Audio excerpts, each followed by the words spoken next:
Duets with Dice presents Yours to Keep, a Changling the Dreaming Chronicle, Episode 5.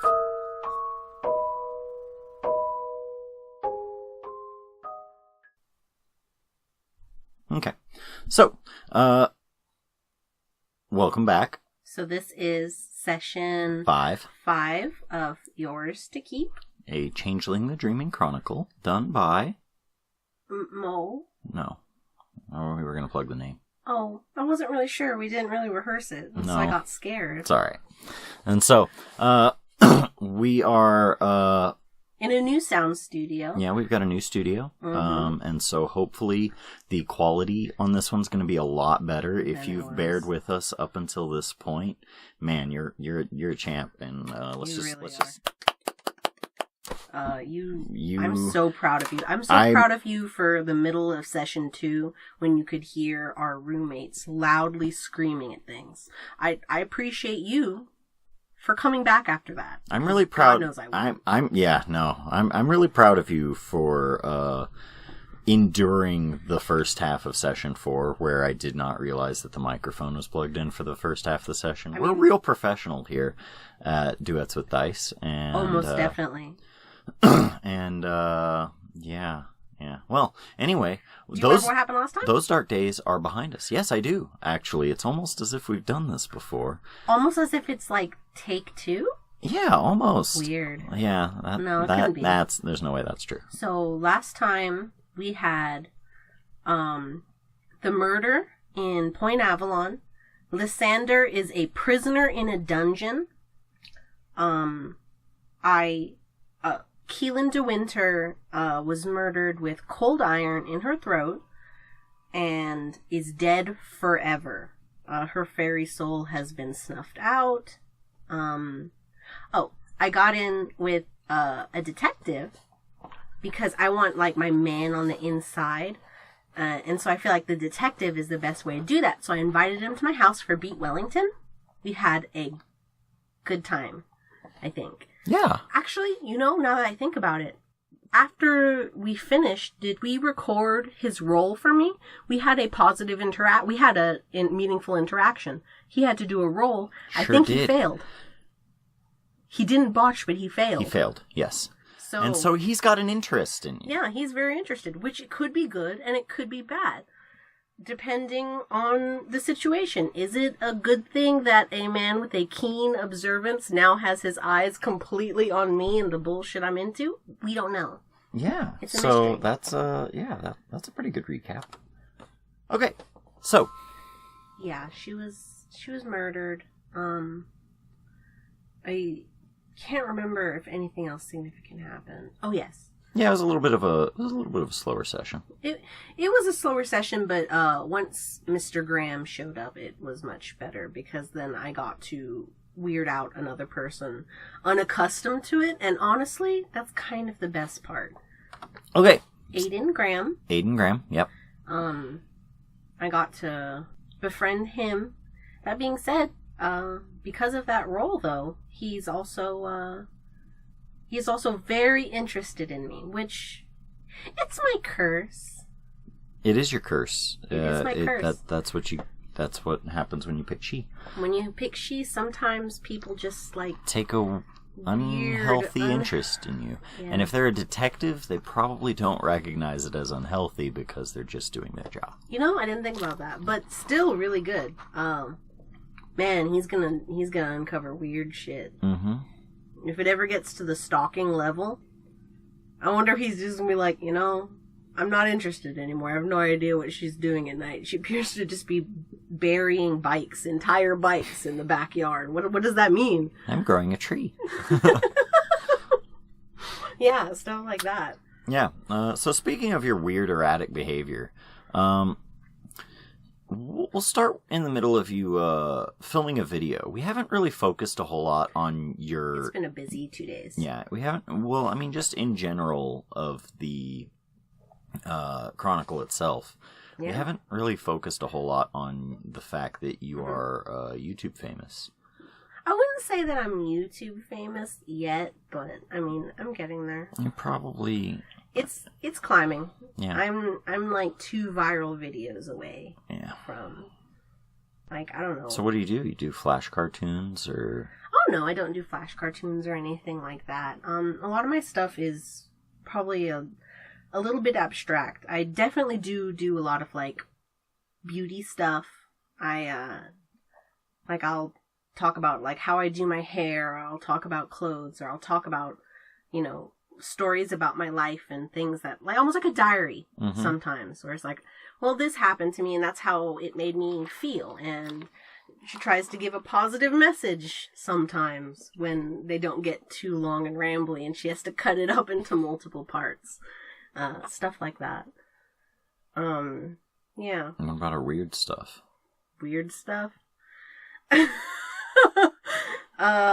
I imagine that's what pulls in most of the views, yeah? It probably is, seeing someone very pretty doing something, like, really strange. Yeah. No kidding. He probably does a lot of prank videos on poor Louis. He doesn't deserve it. No. He really doesn't. Like, doing stuff to his car or whatever. Gluing eyelashes on the front of his car. Seeing how long he notices. Put a hidden cam in there. Poor thing. Doesn't deserve it. But so, what do you, you know, because I figure if you rely on your monetization money, filming a lot. you're probably doing a lot. And so, and that's something that we, like, yeah, you know, we haven't really focused a whole lot on it, and it's an aspect that you added to the character, and so, yeah. So, we'll open up with you filming a video. Ooh. And so, what kind of video are you filming? Let me think. Oh, wow. Alright, so, with the video, it's probably like her on the beach, and like she's almost holding, like, it almost looks like someone is holding the camera at her and she's walking. Mm-hmm. Hi. A lot of people ask me, hey, Addie, what's your secret? I have a lot of secrets, and I can't tell anybody. Well, come a little closer, I'll tell you. Closer? No, closer. I wash my hair with ketchup every single day. Shit.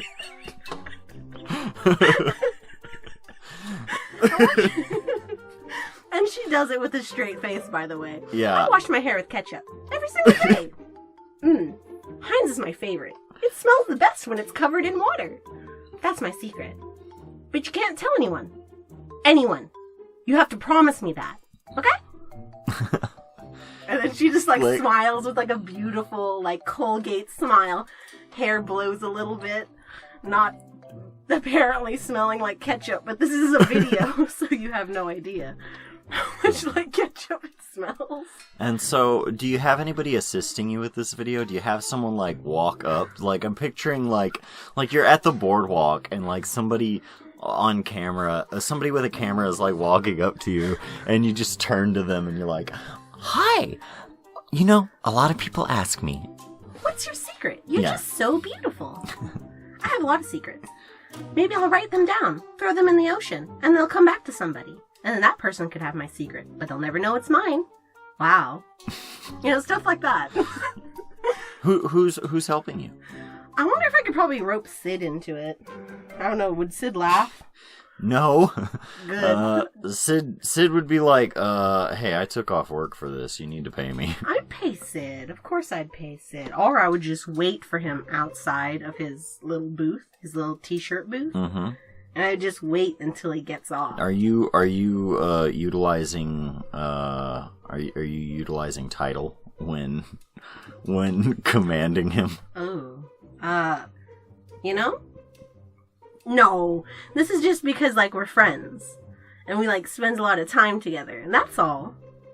Besides, one day when I'm YouTube famous, like, you can be my assistant, like, all the time. That sounds like a great idea. Can't wait. I know. It's okay. You don't have to be on camera. I'm the face. You can be the cameraman. Don't you have, like, selfie sticks for that or something? I like the organic wiggle of somebody holding a camera. Plus, it makes me feel like I'm talking to another person instead of by myself, which makes me feel sad and alone. But when I'm talking at somebody, I feel much better. We should do something cool next, Sid. Want to bury me in sand? Not particularly. Oh. Can I bury you in sand? Do you want to bury treasure? And then wait and see if someone finds it? Sounds like a lot of fun. I know what we should bury. Yeah, it does. The fairy inside of him is like, no, that sounds great. Yeah, that sounds like a blast. Oh, we should bury like some cool stuff. Like, maybe we can go to a dollar store and get some sun chips. And like some other weird stuff. Like a time capsule. Like the time capsule for 2017. Except it's still 2017 when they find it. Alright, let's go. Let's do it. And so... You film a little video diary of the day's adventures, and I buy a lotto ticket and I put it in there. Mm-hmm. And oh, that'd be a good one. Scratching off a bunch of lotto tickets and then hiding a winning one. That's nice. That's a nice thing. I think those things don't lotto tickets have like an expiration date that is usually really soon after they're scratched. That's true. No, not always. I mean, I think it's like within like 3 months. Interesting. I mean, but if nobody finds it, you know, I guess then it's a waste of money. Yeah. But that's not the point. The point is that, you know, oh, and then we should put a big red X on the beach and then hide and watch people look at the red X. And like dig? Yeah. And what if they start digging? Kids will probably start digging. Adults never dig over red X's. That's true. Alright. So, let's see how well this video did. Awesome. Expression. Expression and charisma. Would that be a performance? Could be performance. Alright, let's see. Ooh. Oh, wow. Yeah. Rough. Not great. Rough. It was bad. Yeah. It was too long. It's too long. When I look at my analytics, people watched for like 3 minutes, and then when nobody found the treasure, they saw the joke, and then the hair ketchup thing didn't turn out as it didn't go over as well as it did with me. You really like that? I like that. That was funny. All right. So yeah. I upload it and I wait, and I'm just like, I'm probably waiting.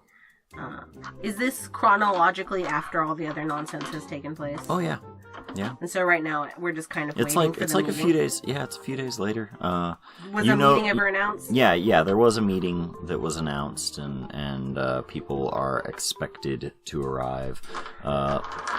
It seems that at this meeting, Tierson will announce his decision regarding the Deepwood Glen. Who's going to be the regent? Who's gonna be the regent until Joshua can unless another she just like shows up or something. Until Joshua can take over. And we just have to keep this. We just have to keep this to ourselves. So another she from another county is like, wait, there's an opening. Hold on, guys, I get it. I'm here now. Ah. Yeah. And so, do you have anything you want to do in the meantime? We've been. Addie's definitely been brainstorming a lot in her room as to what she's going to do to try to prove that Lysander didn't do it and get closer to who actually murdered Keelan de Winter. And I imagine that in her room, she has like a lot of whiteboards and like stuff that she's like moved in. Usually they're out in her little foyer, but she doesn't want anyone to look at her secret plans, so she's drawn in her portable rolly whiteboards and has covered them in like string and tacks, kind of like in detective movies and stuff where they're like linking all this shit together, but like you could do a montage and she's linking shit together that doesn't really go together. It makes me think of that picture in I think it's Hunter's Hunted, where you see one of those cork boards. Yeah. And, like, all of the information on it is, like, super wrong. It's like, vampires, clan Shadow Lord. And, like... The vampires of clan Shadow Lord harvest ghosts to make mana. Yeah. Yeah. To make quintessence. It's just a bunch of goofy stuff like that. Yeah, and that's kind of the sort of feeling that occurs with this. Just like she's really kind of like thinking about it. Like a big circle around the word genies? And so, yeah, no, it's kind of a suspicious looking board to anyone who would like look at it. But for her, she's sitting there trying to think, because she genuinely does not believe Lysander did it. Trying to think of like motivations and stuff. But after a while, after like the first, 2 days and stuff, she's just like, I'm me by myself am not qualified for this type of difficult and hard thinking. This is a lot, and I don't know enough. But she does know that she can do one thing. She can sift through the threads of dawn. And so her plan and her thought, and she's probably like texted Lord Tierson like, hey, I'm going to scry the future at the thing so we can figure out what is the proper step to do next, sort of thing. Yeah, where she really wants to go through, and she's thinking, it's figuring out who did it as quickly as possible is incredibly important, and it's important because someone was willing to murk, not just like gentle accidental murder. They murdered a she, and any one of us could be next. There's a fairy murderer out and about, and any of us could be in danger. And what if they're just targeting she? I mean, there's the possibility. It probably happens quite often. I mean, honestly, if I was not a she, I wouldn't like she much either. I imagine for Adelaide at least, or Luminolux definitely makes Adelaide have like this inborn sort of, but not me, sort of feeling anytime she sees she do a lot of like really shitty stuff. Where she'll just be like, God, why are they so shitty? Why are they like that? But I don't feel like I'm like that. I don't think I am. She doesn't remember. But there is this sort of pulling away from any time she bullshit, just like a cringe. Because Luminolux stayed. Luminolux was like, no, I'm not going back. No, I'm staying here. I'm doing the right thing. Fuck you. And so... yeah, and she's sitting there and she's doing a lot of plotting on it. We've probably been stalking Louis and his new girlfriend. Hasn't really been a whole lot of activity on that front that you've seen. He didn't like her. And it's not... I mean, he seemed to have a good impression of her, but doesn't seem like... He hasn't really talked about her. Well, I mean, I hope he likes her. He needs some sort of joy in his dead, listless life. It'd be good for him. It'd be good. It's good for him in general, just to, like, get out of the house. Maybe drink less. Maybe exercise less. That can't be good for him. So, yeah. For me on my end, that's kind of how the days have been. Yep. Kind of struggling. Practicing the 3-day rule to go back to Mr. Graham to ask him more questions. So I'm just waiting, because you don't want to text too soon. If not, you seem like a crazy person. But if you wait too long, it seems like you don't give a fuck. Yeah. Okay. So, you head over to the police station, and maybe you should bring him something. I mean, if you want. What would you bring him? I don't know anything about him. No, you don't. Yubei likes graham crackers? I'm going to bring him graham crackers.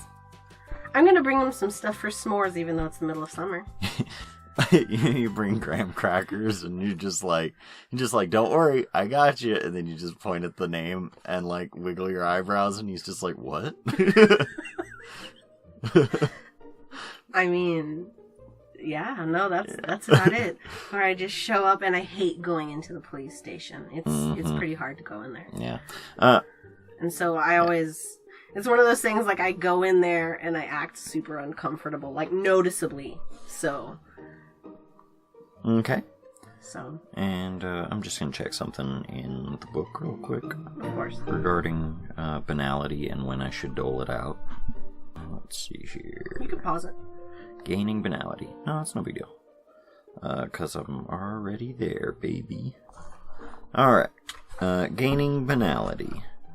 Exposure to the modern world. Blah, blah, blah. Blah, blah, blah. Triggers. Invoking the autumn to resist a cantrip or chimerical effect. Let me see. So I believe I have that list. Yeah, I think you do too. All pervasive force, but at times it redoubles itself, aggressively seeking weak points. Here it is. I'm trying to see what you roll to resist it.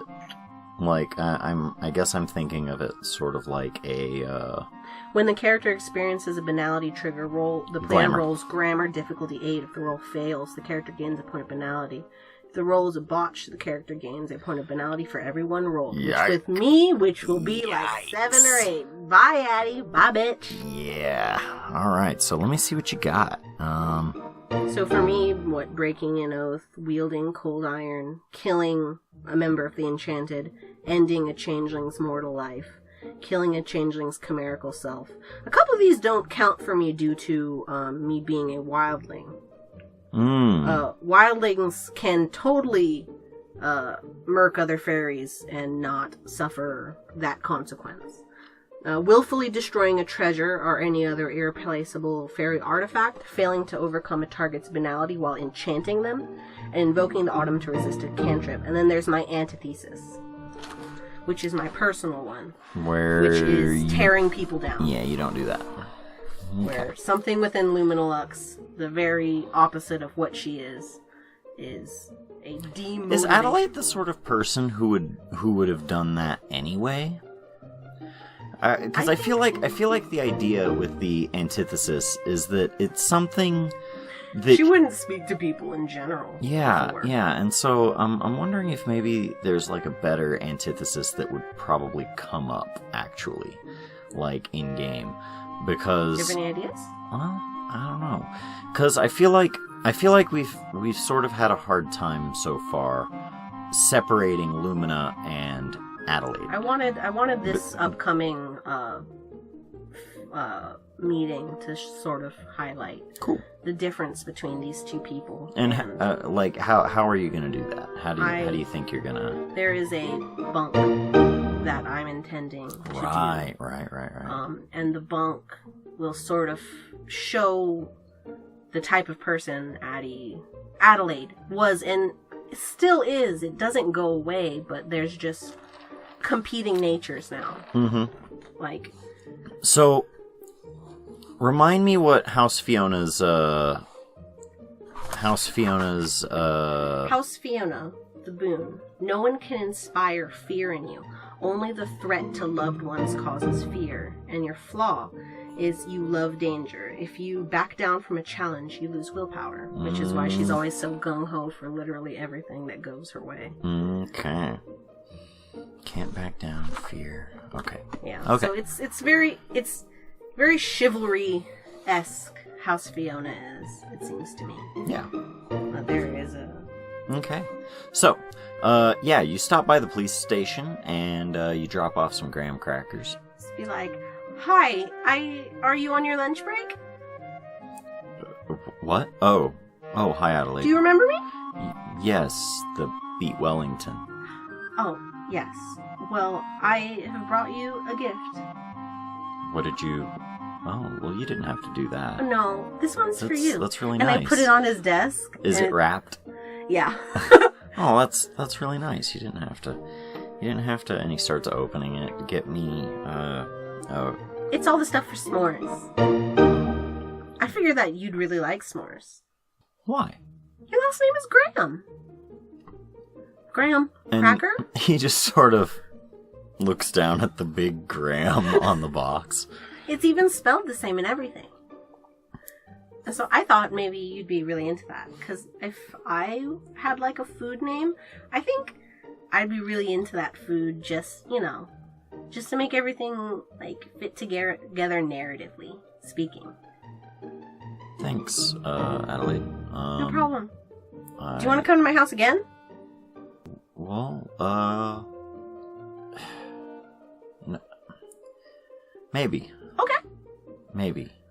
When should I expect you? I say as if what he said was a yes. I don't know. I don't know. Okay. It just sort of depends on how the investigation goes. Obviously, we've got to check every lead, and we've got to double, triple check up on all of that, and so. Has anyone confessed? No. Well, I imagine that when and if somebody does come forward to confess, that the press will probably get a hold of that. This is kind of a big story for the area, and so yeah. Okay. Well, I have got to go, but you'll see me in the future, and maybe, just maybe, I'll have good news. So, bye!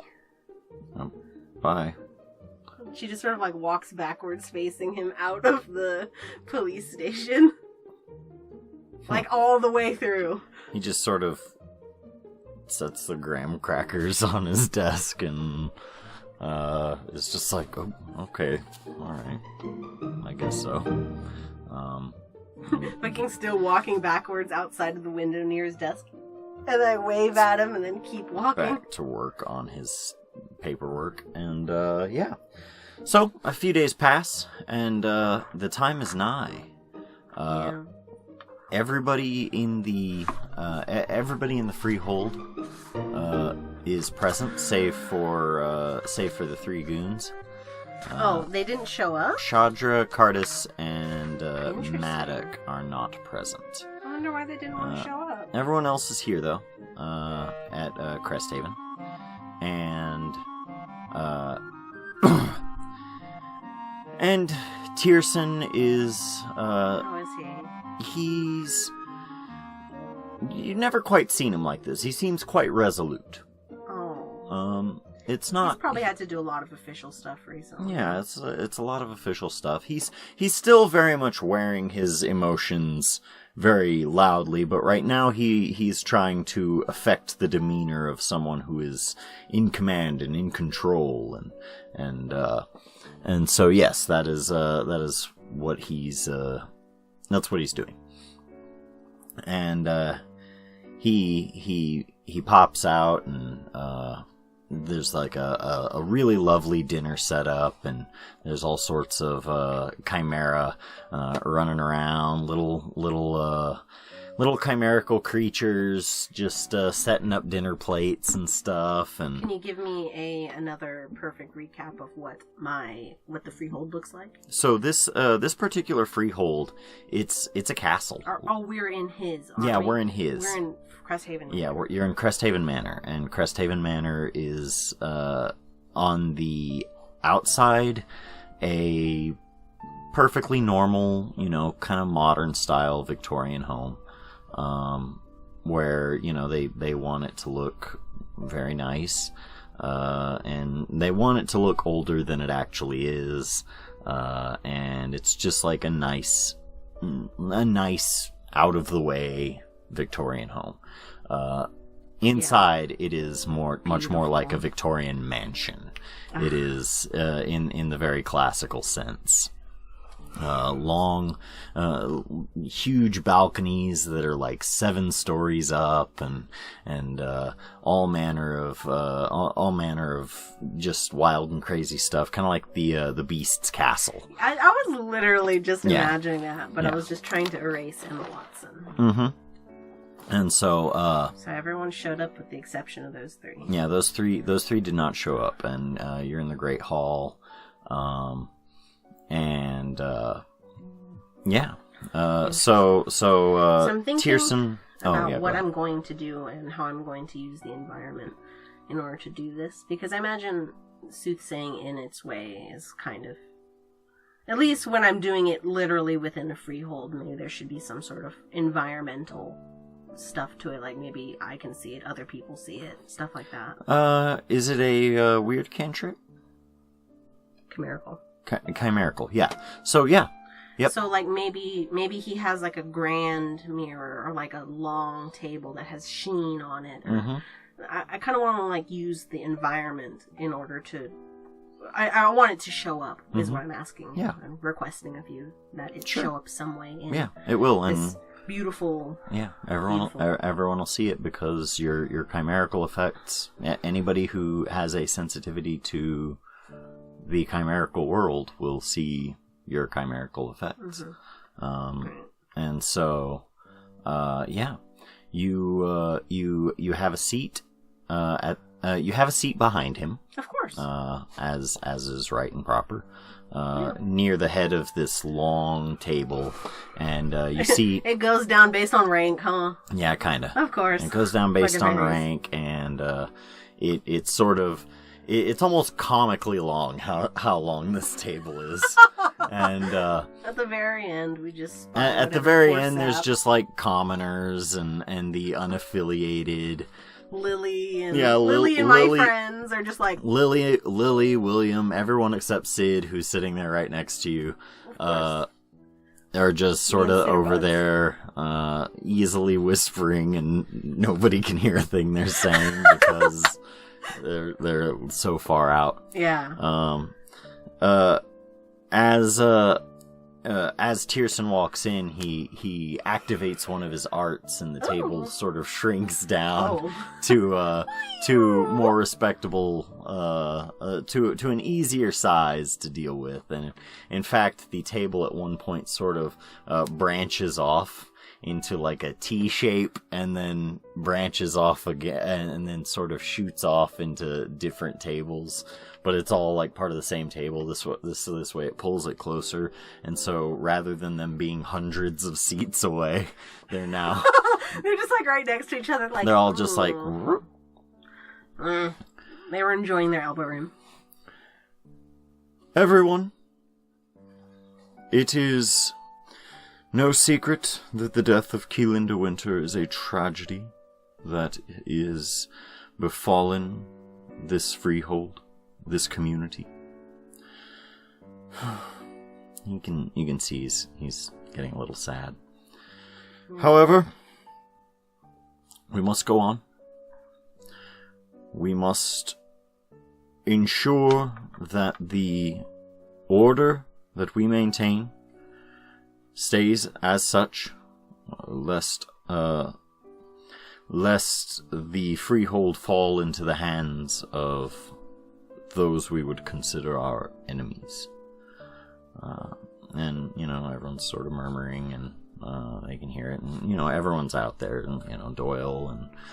literally, tons of knockers, everybody. Yeah, all the 50-odd. All of the weird knockers, all of the Where's Lysander? Lysander is not present, as a result of him being locked away. Oh, I want him to be present. And so... You want him to be present for this? Yes, I want him to be present for this. You can keep him in chains so he does nothing wily. Well, you can speak to Lord Tierson about that. Mm-hmm. For now, we are... For now, I'm going to take my counsel, and we will have a discussion regarding to whom the freehold of Deepwood Glen will succeed to in Keelan's absence. In the meantime, my home is your home. Enjoy it. It is quite luxurious. Very. And he looks like smug. You are free. You are, of course, free to sit by the balefire if you so choose. Oh. The balefire in this case is a beautiful, like the most well sculpted fireplace you've ever seen in your life. It is it's set up and it is like the idyllic sort of like almost Christmas like fireplace. Oh, wow. And it's got all sorts of decorations that aren't necessarily Christmassy, but like it still sort of evokes that same feeling. And It's the balefire very is bright. strong, and it's bright, and the glamour flowing out of it. It's very nourishing. Yes, it's a nourishing, cozy. It's Atmosphere. large. It's large, but it still feels cozy and comfortable and warm. Good. Good. Yeah. And so he stands and nods to you and nods over to Joshua and grabs Anissa, who is also here. All right. And walk off to a private room. Yep, where we just go in, and that was the large chamber. This is the small council. Yes, this is the small council. We'll just sit down, just like, This room is much more relaxed. It's got like arcade games and stuff in it. This is where he goes to make important decisions regarding the freehold and everything. It's much more contemporary in this room. There's lots of like little neon signs on the wall, and there's a small like candy bar where you can get like a malt and you can get a malt, and there's like there's like a crusty old rabbit behind the bar. It's not Sir Fluffy Tail, but maybe a distant he's relative. got like an eye patch and a big mustache, and he's like, "What do you need today, boss?" And he's like, yes, vanilla float for all of my Oh, companions." yes, please. "You got it, boss. Just don't go overboard like last time." And he I give like a confused look, like, overboard? Soda fountain overboard? What's that like? and he says, "Please, now let us conduct business," he says as he goes and puts a coin into the air hockey machine. And Anissa goes over to the other side, and they start playing air hockey while he's Oh. Yes. Now, it has been decided that we are going to. We're going to? Yes. I'm sorry. I almost. Oh, gotcha. We are going to. We're going to hand Deepwood Glen over to Joshua. Yep. Oh, you got me. Oh. And Anissa will act as his regent. Oh, I see.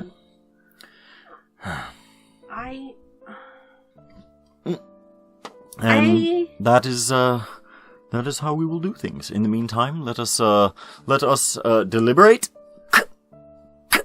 This doesn't really feel like deliberating. This kind of feels like fun. Oh, it is fun. Are you not having fun? I don't know, I suppose this just feels kind of serious. You know. It is serious.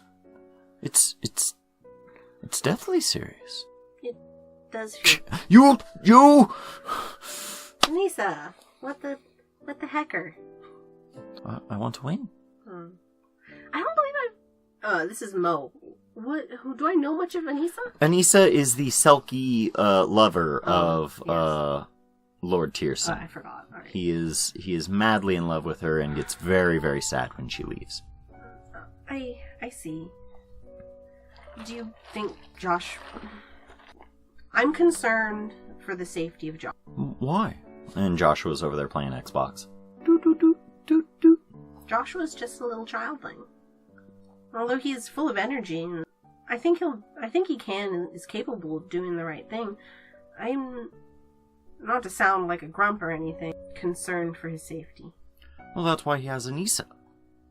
Anissa will guide him along his training, and what better way to do it than to let him see firsthand how to rule a freehold accordingly. Can Anissa guard him? Always? Miss Anissa, are you skilled with a gun? I don't know. Oh dear, no. No. I don't know. I don't think it would be terribly dangerous. She was drowned. A grown woman was drowned. You don't think that they would be able... Yeah, I mean, not saying that anyone would, but You don't... Then, well, first, I understand your concern. I would feel better if Joshua had a bodyguard. You can be there as well, but like a big, burly bodyguard. Well, Someone who do you have in mind? Well, Well, I know Sid is a very good bodyguard. Sid is sworn to me. I'd be willing to volunteer him, but I'm sure that there's another in the crowd who would be willing to make a sacrifice to protect him. But it would need to be someone... It would need to be someone that would have absolutely nothing to gain by Joshua being hurt at all. Well, I want someone who has everything to gain from Joshua being successful, and nothing to gain by anything bad happening to him. You sound like you have somebody in mind. Well, I mean, I'm not saying I'd ask Lily to do it, but I might ask Lily to do it. Lily? I don't think she has anything to gain. No, but she's... Unlikable? Yes. She's... Very. Yes, she's so... Easily bought. I worry. What do you worry about? I worry that perhaps she might not be as good an influence on young Joshua. Probably not when it comes to liquor. Yeah, she drinks. But I feel like I'd rather him grow up and maybe drink too much than never grow up at all. Well, why would anyone want to grow up? I mean, reach adulthood. Grow a beard. Oh. What I'm saying is I don't want him... I don't want any more of us to die. Oh. And if I was a murderer... We've caught the murderer. No, we haven't. We don't have proof that he's the murderer. What proof do you have, Lord Tierson? He was the closest to her. He had the most opportunity. Who could say what his motive is? He's unseelie. That's not good enough. That's not good enough. And what if we do say, yes, he did it? And then we punish him accordingly. And then it's one of us. What do you mean it's one of us? It's one of us. One of us dies. Oh. You don't think it had to have been someone who knows about fairy? Of course. It was another fairy. Of course it was. That's why we caught him. We apprehended Lysander. I don't believe Lysander did it. Do you have evidence of this? Not right now, but I will. I have a plan. In a little bit, I want everyone to meet in your grand foyer. I'm gonna consult the threads of dawn.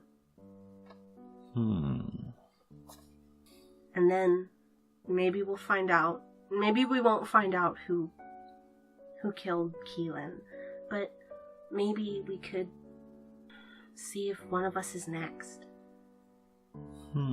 I don't want anyone else to die. No, of course not. Well, we can do this. We can make this happen, I think. You can have your session. You can consult the threads and inform us of or have us see your truth. I want to find something. In the meantime, something must be done about Deepwood Glen. Joshua should be the regent. He is a she. However young he is, it's his. It's his birthright, I guess. But... Do you hear that, Joshua? Yeah! Doot. He's very positive, I like it. But I just... I just want him to be safe. I want a bodyguard for him. And if I can't find one, I'll ask Sid to do it. It's a big favor to ask. Sid is your bodyguard. He is sworn to you. And while I don't doubt that he would do it, what if somebody came after you? I know. Look, in all honesty, this is fine. This is fine. And to be perfectly frank, you're the lady of Point Avalon. Point Avalon is frankly it is a better freehold than Deepwood Glen. The Balefire's stronger. Yes, I know that. The Balefire of Point Avalon is stronger than the one in Deepwood Glen. Deepwood Glen is it is a nice symbol to have. It is a beacon in the dark, so to speak, of glamour. But it is not a strong beacon. And what I'm saying is I would not give up your protection to protect Deepwood Glen. To protect Joshua, is what you're saying. Well, yes. That sounds like what you're saying. Well, Joshua has other sources of protection anyway. Like? His mortal life. He lives in the body of a schoolboy. He's got parents, and they're quite well off, and he's got a house, he's got places he lives, and after school, if he wishes to continue attending for whatever reason, he can come to the Glen and see and bear witness to the fine job that Anissa will do in handling it. I know she will. Right. Anissa's great.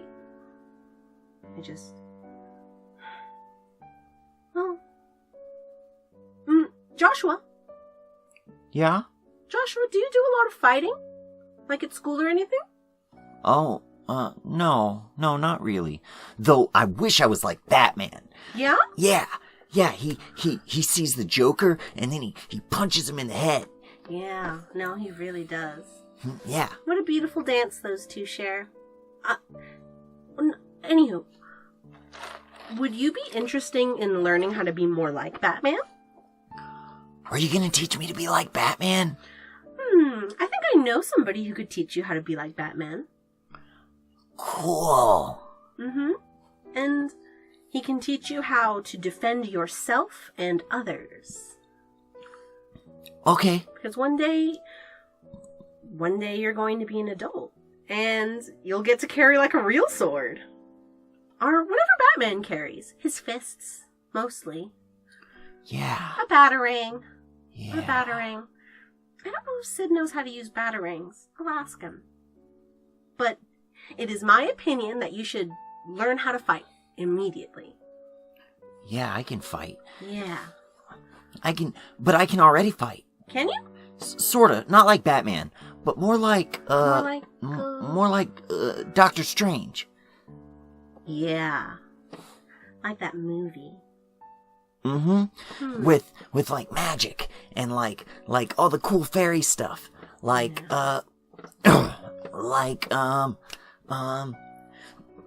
I know. What? And what's he doing? At that point he turns like 6'3" and has like huge muscles and is in peak physical condition. He looks like a superhero. Save for his little boy face. Joshua, that's good. I know it is. Check it out. It's gonna be awesome. And he just starts like throwing punches at like walls and stuff and like just punching through it like it's nothing. Joshua. Joshua, maybe you shouldn't punch inside of the house. Not inside of the house. You can't unleash in here. Huh? Why not? There's just a lot of stuff. There's a lot of people. Whatever. It is very dangerous to unleash, especially when you don't have full control over the art. Don't worry. Soon, Joshua. And I give him what sign is this? The okay sign? Just give him an okay sign. Soon, Joshua. Don't worry. I'm going to find you the best teachers. I'm tired. Yeah. You should have more ice cream. Yeah, you're right. Ice cream always perks me up. Goes over to the little rabbit. And, like, sits down like a big man on a little chair to enjoy a little sundae. A little chair enjoying a rabbit-sized sundae. I think it's a good idea. You'll have to learn to not go for the most obvious approach. He just needs a teacher is all. I agree. Anissa will do just fine. And so will Sid Steelskin. And maybe Lily Stoneheart. And maybe some other people. We don't know. I want him to be prepared for anything. Okay. Yes, alright, I believe we've deliberated enough. We understand exactly what the situation is going to be. And now, we'll consult the threads. And so? To determine what we're gonna do. They head outside, and, I kind of let them walk out first, because I'm just, preparing. Mm-hmm. Adelaide is a little nervous. You definitely see a little bit more of Adelaide in these few frames where she's just like, no. And so, Kirsten heads outside and stands up and makes the grand proclamation. It has been decided that the Deepwood Glen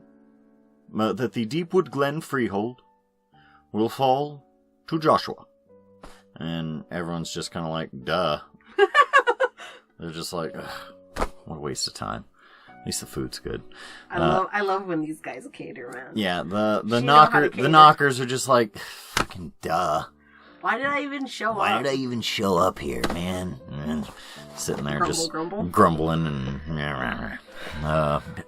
and until he is of proper status within our society, until he has completed his tutelage, undergone his saning, so to speak, he will be under the regency. And this is the part where ears start perking up. Because everyone's like, I hope I'm the regent. Everyone's like, regent. Of Lady Anissa. And people flip their shit. Some people are just like, in shock. Like, what? Others are like, what the fuck? Are like outwardly mad. And he's like, yes, hold your applause. Hold your applause. You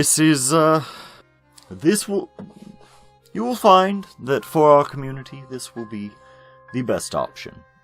And people are leaving pissed.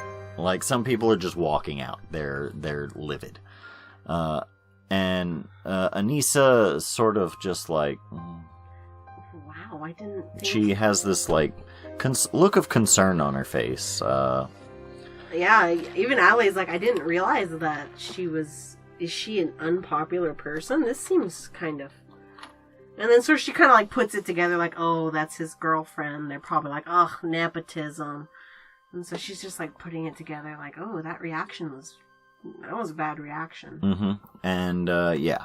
And so, now, before we conclude our business this evening, Lady Adelaide. Yes. Please, everybody sit down who hasn't left yet. It's important for everyone to be here for this. I want as many people to be here as possible. This is in regards to the death of Miss Keelan de Winter and how we currently have no leads as to who killed her. If we have no leads, then let Lysander out. I mean, he's right, yeah. I personally don't believe Lysander did it. What I want to do is, I want to consult the threads about the future of this community. If there is a murderer among us, and they're posed to strike again, we'll see it, and we'll see which of us it is. Everybody's life is a single thread in a tapestry as long as time and as vast as the universe. And the threads intertwine and meet with other ones, maybe once, maybe twice, but you can pull it apart and you can see where your thread will go, or you can see where a bundle of threads will go. And I wanted to look. Before I look into everyone's, maybe I should highlight my own first. I'm going to tell everybody something I've never told anyone before, and that'll pull my thread out of the tapestry. And so she pauses and is just like, oh, come on, girl, you can do it. Because at this point, it's Lumina and Adelaide. Oh, they're different, but Adelaide is part of her that's still there, is scared and fearful of judgment, like Adelaide always was. Lumina isn't fearful of judgment. She doesn't care, but Adelaide is very concerned with it.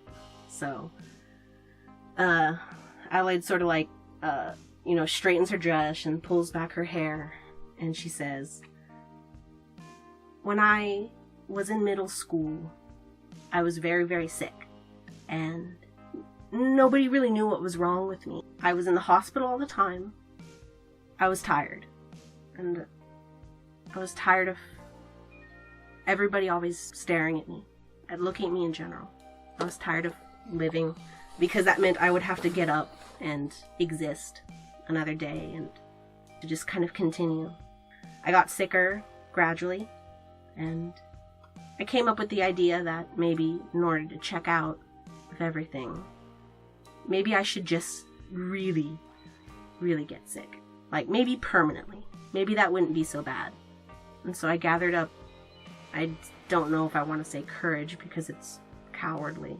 I went to the top stair of my school, a staircase, and I threw myself down it because I knew that my parents would take me out of school. And I knew I wouldn't have any more responsibilities if I did that. And I did it. About halfway down the first flight of stairs, I regretted it just a little bit. But I didn't regret it once I got to go to the hospital. And I didn't regret it when my parents said I could be homeschooled. And I didn't regret it when my brother came from Europe and said he was going to stay with me, because I was going to die soon. And I got sympathy cards, and I got love and validation from everyone for existing, even though I wasn't really doing anything. I made a choice, and that thread changed everybody's. My parents finally got a divorce. Louis came over. My thread intersected with so many other people's in that moment, in that single choice that I made. And I don't know if I regret the choice, because if I didn't, I wouldn't be here. I might not have woken up if I didn't do that. So I wanted to tell everybody that. And I want everyone to look at my thread. And then look at your threads. And so we can all look at our threads and where it's going to lead us. I want to see the future of this community. And so I'm going to cast the Omen. Mm-hmm. And so this one is going to be, 1, I'm in a freehold. Yep. 2, what's that bunk? Telling everyone a horrible secret about a shitty, terrible thing Adelaide did. Yeah, that was a big one. Kind of maybe about 3. Okay. So I'm going to say this one is probably Fae, because this is, we're trying to do the fairy community. Oh. Read me out the rules for that roll real quick. Which one? The Omen. Okay, let's see. Here we go. This rudimentary cantrip provides the briefest of glimpses at the thread of a person, place, or thing's destiny. The Omen revealed is vague and rarely concerned with immediate events. The realm selected determines what the omen is about, usually fae or actor. It's possible to conjure an omen about a place or object. The more successes rolled, the deeper the omen may reach to hint at the truth of its subject. Although, no matter how many successes rolled, omens are always subject to some interpretation. And then successes determine how good it gets. Okay. So, you're in a freehold, standard difficulty of 8, you're in a freehold, I think I have the chart here. Yeah, show me the quick chart. I know that I know that your bunk will have you go down by 3, which is pretty swell. All right, cantrip types. Let's see. Bunks is actions. It is Step 1: the art the player decides. realms. That's your dice pool. So I'd say scene and... It's chimerical, won't cost glamour. Yeah. So are you utilizing scene? Scene and Fae. Okay. That way I could get more than one person. And yeah, you were right. And how many in scene are you utilizing? So with a large room with many people might be up to 3. You think? Here, pause it. We could look it up. Okay. Okay, so we did a little bit of cantrip math, and yeah, so you're looking at a difficulty of... I think I'm rolling 5 for this. Yeah, it'll be the primary realm plus the art. Plus your rating. Your rating in the art. So primary realm is the realm that isn't scene or time. Okay, alright. Okay. So 8 plus 2, 10, minus 3 for your bunk is 7, minus another 3 for the rating of the freehold. Difficulty 4. Alright. Let's see how badly I can fuck this up, Daddy.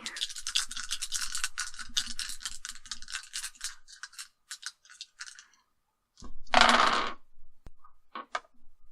you want to take away these? Yes. 2. Okay. Alright, so let's see the with level. 2 successes. 2 successes. So the seer may seek 1 clue about an immediate plan of the target or the near future of an object, or 1 clue about the outward demeanor or court allegiance of the target, or whether the object is lucky or ill-omened. Okay.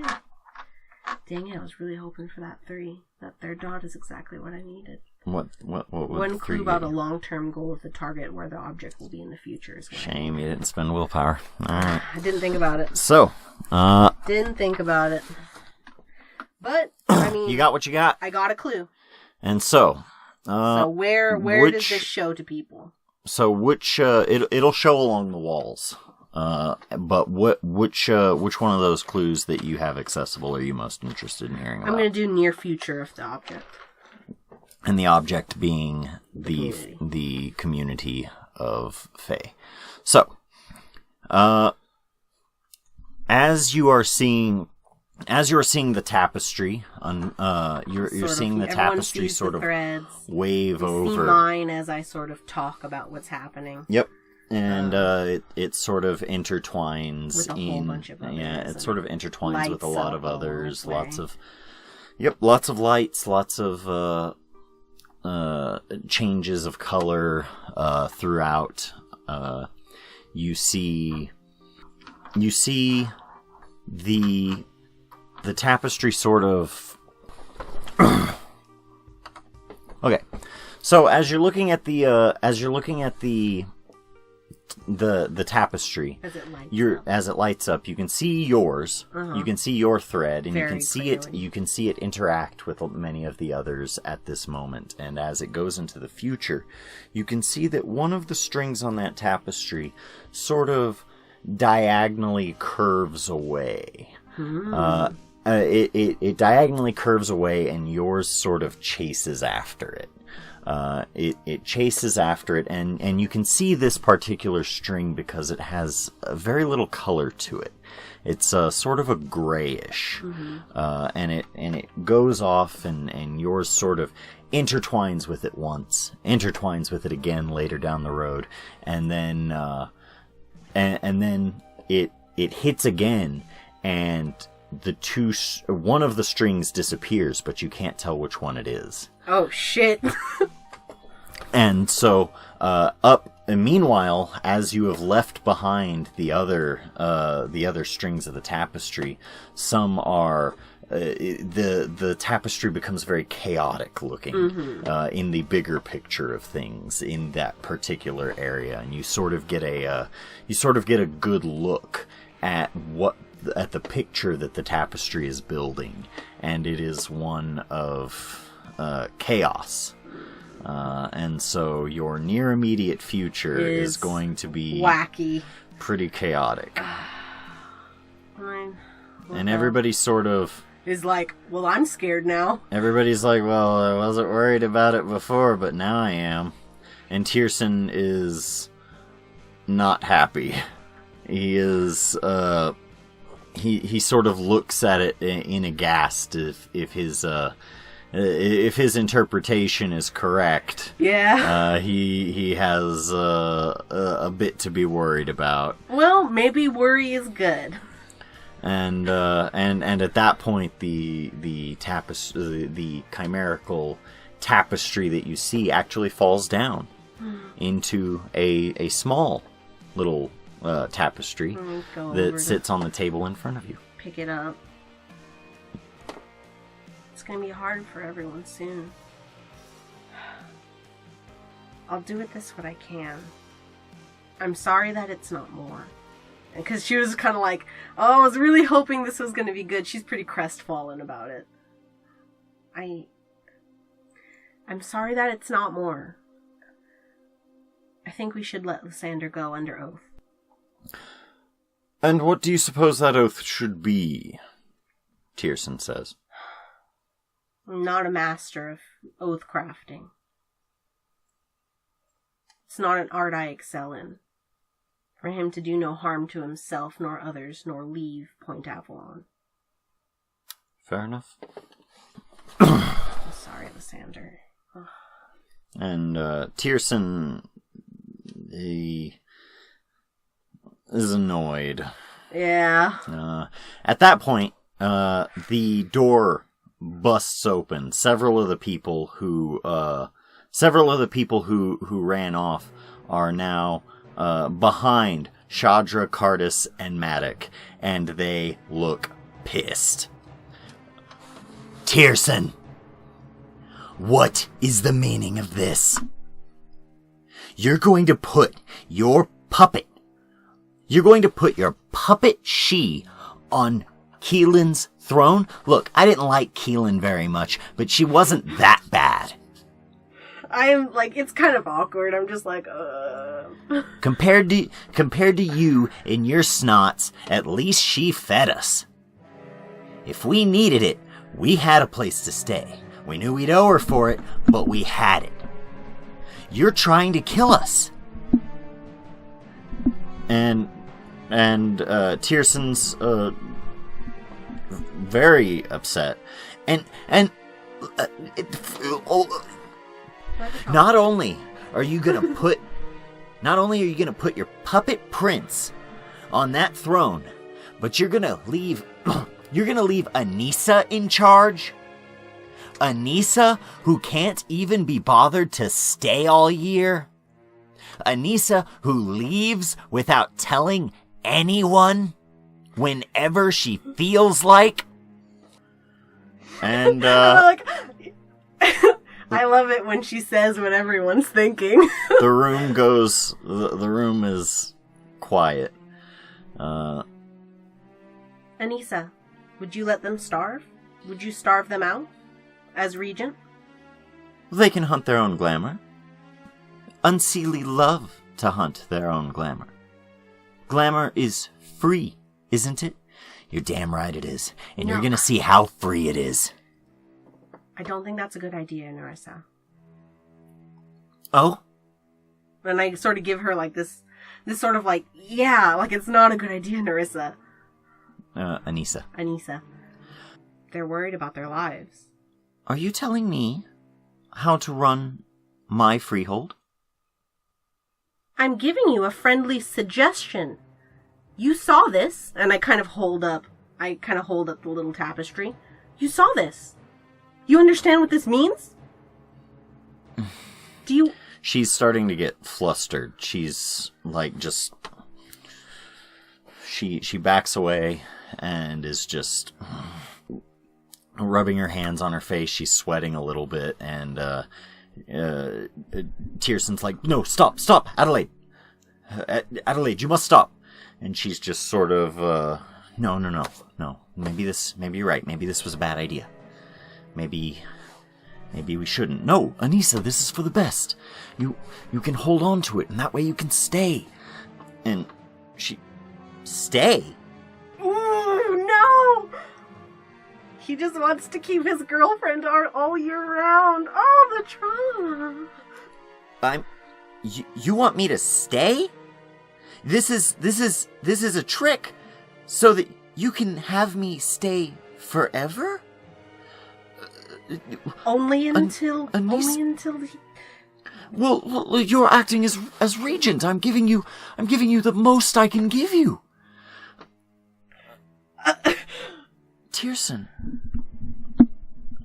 you've already given me all I've ever asked of you. But now you're taking that away. Because now I need my space. And she leaves. I'm just sitting there, like, her chin is kind of to her chest while she's holding the fucking tapestry. And tears are starting to well up in Tierson's eyes. No, Lord Tierson. No, Anissa, I only wanted...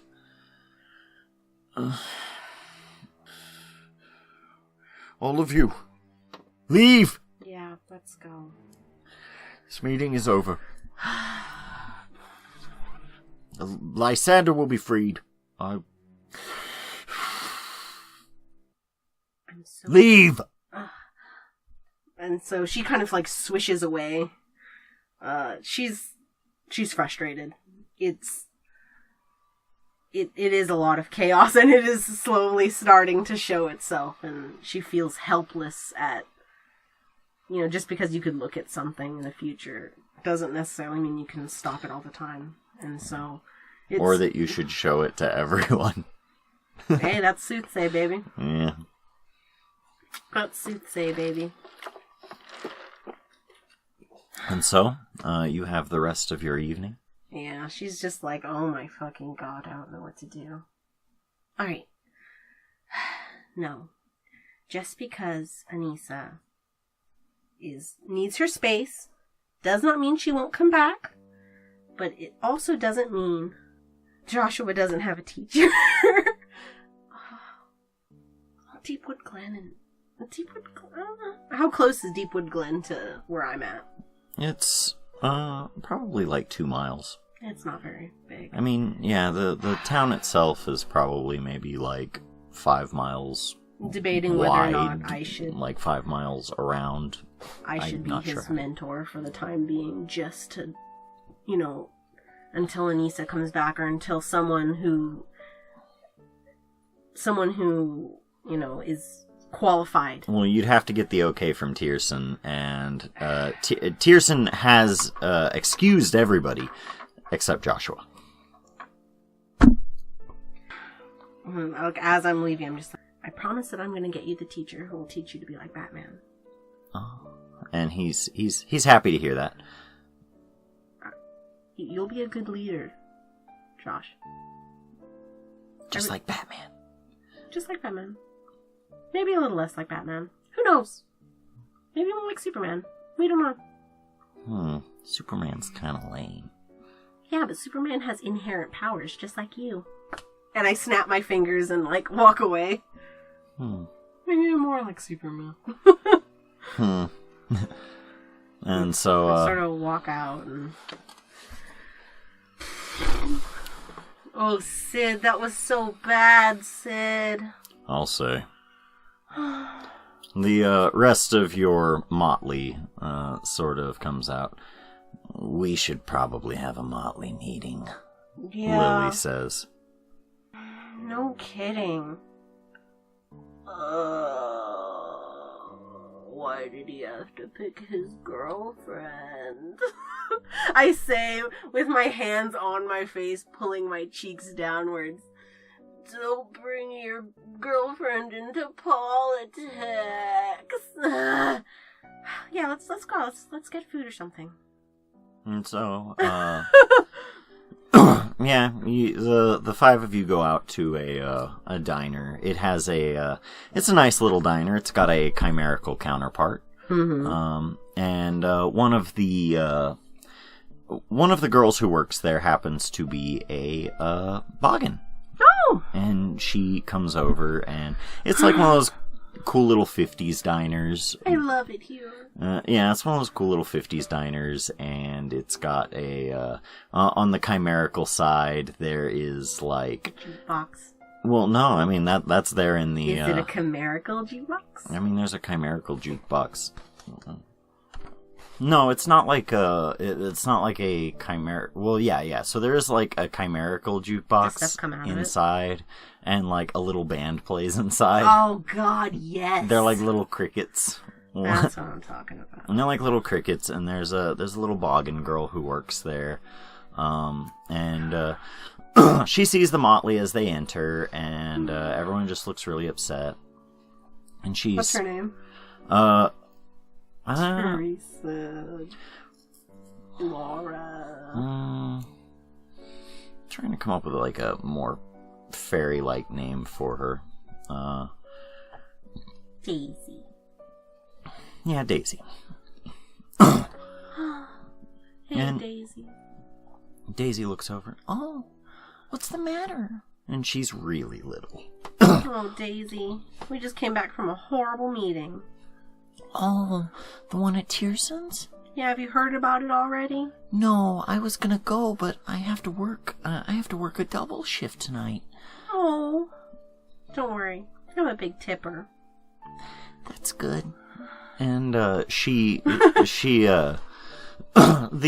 inside of this place, on the inside, looks like a mixture, like a strange juxtaposition of aesthetics. Like, on one hand, it's got like the 1950s diner aesthetic that you already see overlaid over the place.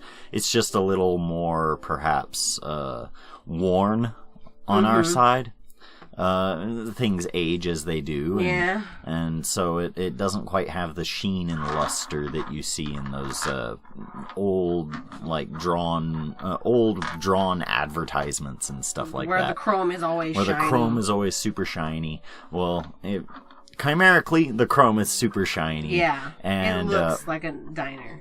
But it's also got the aesthetic of like the friendliest sort of old-timey inn that you can think of, like a really nice little D&D inn that isn't like just really shitty and trashy. It's like the really nice kind where you come in and you sit down, and so it's got a strange mishmash. So you can see like vines crawling across wood that just turns into chrome where it wants to, and like along the desk you can see flagons of ale set down against like these the cherry red sort of stools and stuff like that, and she comes up and she's got little blonde hair and huge eyes that have like a very caring sort of nurturing aspect to them.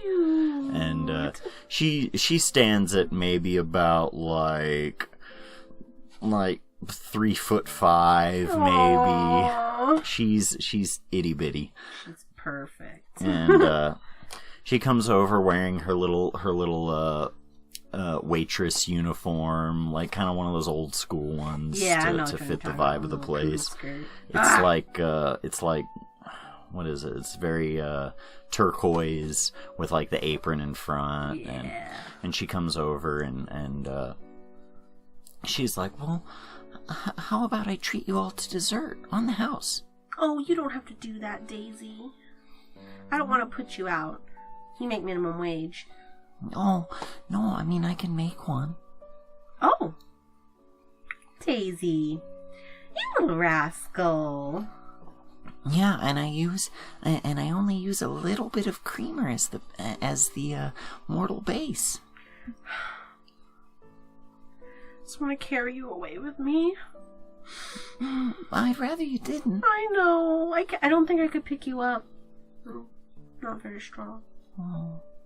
Well, have a seat, guys. Okay. Enjoy yourselves. I don't know. We just sort of like get into our little booth, our little corner booth. It's about maybe, it's not too late in the evening. It's about maybe like 8:30. And so, what are we gonna do? I'm just really concerned that somebody is going to hurt Joshua. I don't really want that to be on my conscience, because I'll personally take blame for it. Is that going to be our main priority? No, we need to find who killed Keelan and why, and then I probably also have to worry about the three bridge fellas. We should talk to Lysander when he gets out, William says. Yeah. I really don't think Lysander did it. I really, really don't. I'm about ready to go away for the winter again. It's not winter yet. No, not even close. Yeah, no, I get it. I mean, you will probably avoid getting murdered. Oh, that's so negative. I don't like being like that. That's how I feel. I feel super helpless. It'll be alright. We'll get something figured out. I was going to suggest that maybe one of you guys could maybe teach Joshua how to fight. Why do we need to teach Joshua how to fight? He's a kid. His imagination's more fertile than any sort of real-life lessons we can teach him. I don't know. If I sit there and teach him actual kung fu, he'll probably die. Do you think? Yeah. No. Look, I'm just saying, when I was a kid, I used to watch all kinds of kung fu shows, and they were all super awesome.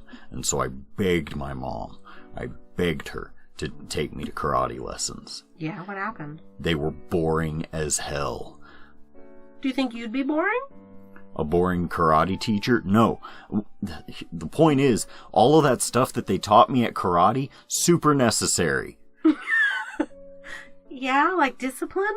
Yes. It teaches you discipline, teaches you all sorts of good things that have served me well in life. Even once we started getting into the actual combat training part, but it took years to get there. Well, Joshua's a she. He doesn't have that. He doesn't have, the time to be so. He doesn't have the tolerance for boredom that we do. He's new. That's what it is. He's new, and he's Arcadian. Is he? Oh, yeah. I didn't take that into consideration, I suppose. His imagination will make him plenty tough against any sort of chimerical threats that come his way. God, but Keelan was old and experienced. I don't know. Maybe they snuck up on her. On my corkboard, I put, maybe they snuck up on her, maybe they knew her, or maybe they were completely invisible. Usually things that call themselves completely invisible, we have a way of seeing that too. But invisible even to her, and even to us. She was experienced. And But she wasn't a fighter. Not to sound grim or anything, but, drowning takes a couple minutes. So, wow, it's just like NCIS, NCU, or SVU. What's the one where it goes ta-ta at the beginning? Law and Order. Law and Order, there you go. We just need Ice-T to come in and tell us about the new drug that's hit the streets. Yeah, it'll probably be something weird like horse pee. Kids are putting horse pee in their eyes like eye drops. They call it nay drops. I don't know. I'm not on the top of my game, guys. And everyone sort of looks down. Nay drops? Man, that was lame. I'm not on my game right now. No. No, I'm really not. I'm kind of down on myself. And everybody else. I'm feeling very negative. You did what you could. But it wasn't good enough. We should talk to Cardis.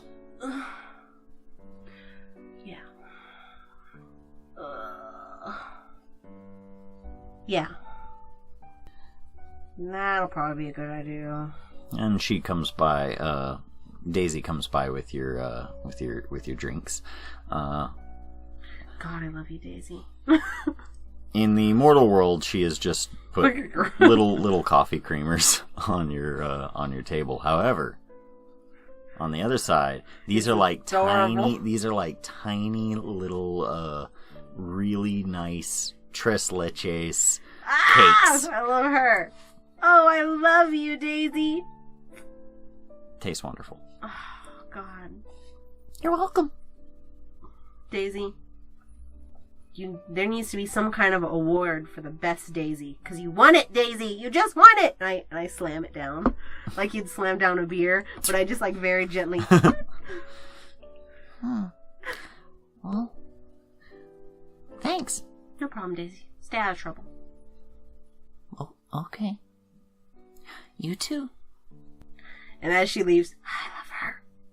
Should probably discuss stuff at the freehold. Never know who might be listening in here. Are you here, Cardis? Are you here, Shadra?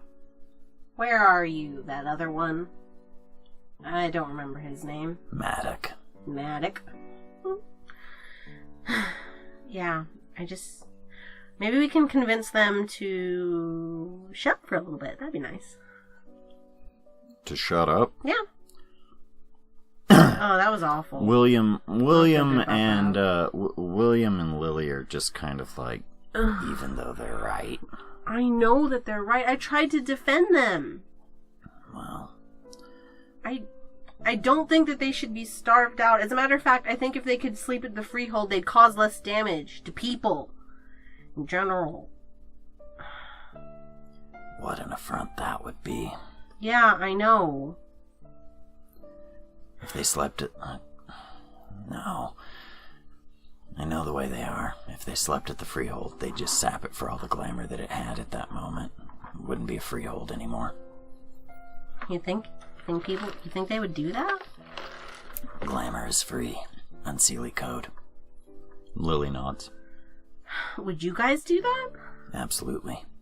I suppose. And with nobody there to stop them from taking it, Tierson probably had them in mind specifically when wanting to install somebody as quickly as possible to guard that. I mean, yeah. No kidding. I don't know. I don't want to starve them out, but I don't trust them. The right thing to do is sometimes difficult. That it is. I don't want to hurt them, but I also I want to minimize the amount of harm they do to everyone else. I'm surprised they're probably... I'd be surprised if they aren't starting dumpster fires by now. Oh, Or, this department hates dumpster fires. Or, like, maybe, converting people. Converting people? Well, yeah. You can change your legacy. I know that. And you got to... Everybody has two sides. And when people see the worst side of one, they think that the grass might be greener on the other. Yeah. No, I guess I could see that, to be fair. Doesn't feel good, though. Yeah, we just have to talk to them. I don't know what I'm going to say to them. What do you say to that? Oh, I'm sorry Lord Tierson decided to install his girlfriend. I'm sorry that I just... Am I losing my temper with Lord Tierson? Oh my god. Daisy, I need another one of these things. Right now, immediately. Coming right up. Oh, by the way, these will be 25 cents each. I've been told by the manager. Of course. Anything for you. And she goes off and just quickly comes back with another. I'm losing my patience with him. He was so flippant when we were deliberating what was going to happen. I mean, I'm all for, like, doing whatever you want and having fun and stuff, but, like, people would, like, someone's in a dungeon. Am I the only one concerned? Are only Autumn, you're concerned about people being in dungeons? Oh my god, I'm losing my temper. I don't know. Could be that he's waiting for, could be that he's waiting for him to starve from, could be that he's waiting for, him to starve. No, Dungeons are typically pretty banal places. Oh, no, he has to be let out immediately. Oh my god. Yeah, I mean, he'll let him out. And then he'll let him out once the glamour hits nothing, and, you know, Lysander goes into a fey coma. And then, you know, the actual human Lysander just, you know, goes to work. I don't actually know too much about Lysander. I don't know anything about him either, aside from he was super in love with Keelan. Was he? I never got that vibe. You didn't get that in love with vibe? I mean, I don't hang out with Keelan. Like, he was... Well, I suppose think of it this way. You ever just know someone who's just super, super sour and terrible all the time? And, like, nobody, like, wants to look at Lily due to her curse. You ever just know somebody like that? And then, like, everybody... And yeah. Then you just have... No. I love Lily. Now, just imagine, like, the worst person you can imagine.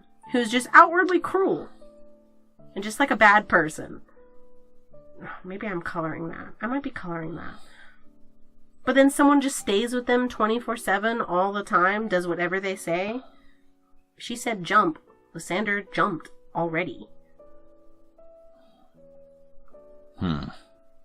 Like, pretty sure he was in love with her. That's the vibe I got. Well, we need to figure out something. I wonder... Is old Rook around? Who's that?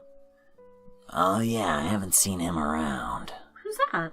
Not since I got here. Yeah, I think he might still be around somewhere. What? Oh, yeah, you haven't met old Rook, have you? Who's old Rook? He's an interesting guy. He has a really sharp memory. Yeah? Really sharp. Oh. I wink. Sharp? Yeah, you could say that. Okay. He hasn't really made himself seen too often lately. Oh. Well, I've never met him, so yeah. Maybe we should probably try to seek him out.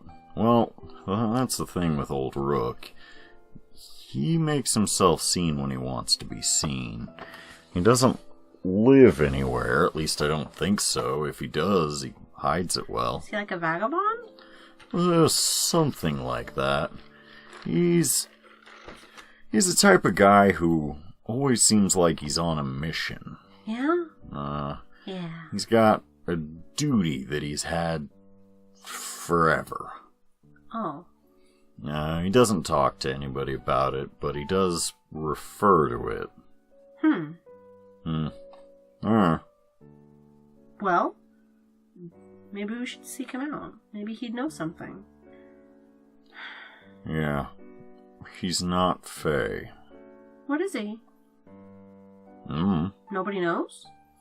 How mysterious. I don't. I've never met anybody like him. Well, you should go visit him. Wherever he is. Who knows? Maybe he's here, right now. I don't know. And I sip the rest of my my little Therese leches. But I suppose he's wanted, and maybe he'll know that. I don't know. I don't know how these things work. I've never met I never met someone that wasn't like us, but was like us, you know? Right. Kinda. Count yourself lucky. Is he bad? No. Old Rook? No, I don't think he's bad. He gets angry sometimes, but who doesn't? We should write him a letter. How? It's like Santa Claus. We You don't... write him a letter, and you let the wind take it. It'll find its way to him. He's not magical. I don't think. You said he was like us. He's not like us. You can look at him chimerically, and he looks like any other mortal. Weird. However, he'll come to you in different guises, and you can just tell it's him. Whoa. Interesting. I don't know, maybe shapeshifter. Wow. I thought he was a wizard. Whoa, wizards? That's wizard. What? That's wizard. What? Wizards are wizard. Star Wars, Episode 1, the best Star Wars? Remember? That's wizard, ain't he? Do you remember that? I take another little... I'm dying speaking to you right now. I've got to go. Alright, bye, William. I will see what I can dig up. I appreciate it, William. And, I want to be around whenever you talk to Lysander, so, you know, give me a call. Yeah. What a pain. I'll probably see Cardis at work. I'm so sorry you're about to have to deal with that. Yeah, he's gonna be a real prick if he shows up. Maybe you should beat him up. I'm not gonna beat up Cardis. What a waste of time. He does. Is he not a challenge? Oh, he can fight. He can fight, and... not right now, though. Now wouldn't be the time. No. I don't think he'd get anything out of it. Yeah, I guess not. He's probably not in the mood. And I, raise my eyebrows, huh. Later, Adelaide. Sid. Be safe. Well, yeah, I should probably go too. Yeah. Gotta open up shop bright and early tomorrow, and this is gonna be a pain. You also keep yourself safe. Of course. Be off with you. Bye. And he bows. Curtsy at him.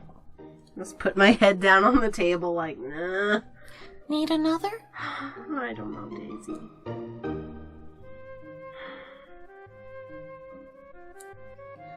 Here's one more for the road. God, I love you.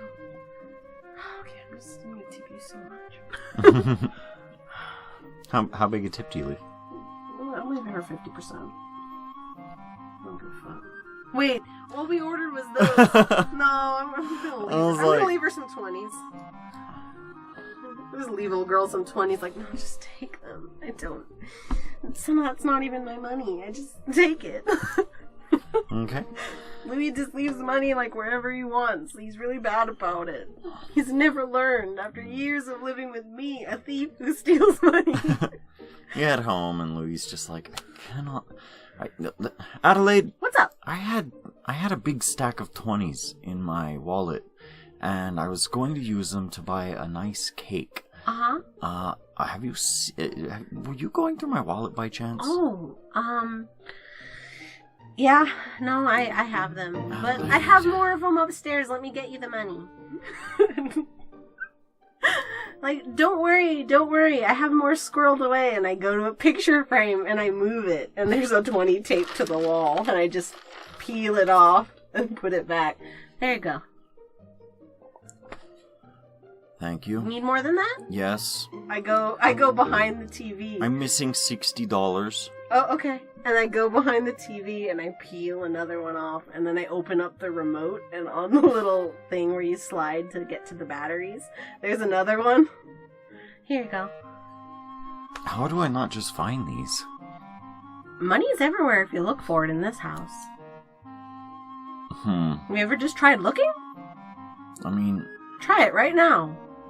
He kind of goes over and examines one of the curtains. Closer. This is a $1 bill. Oh, well, that's where the small money is.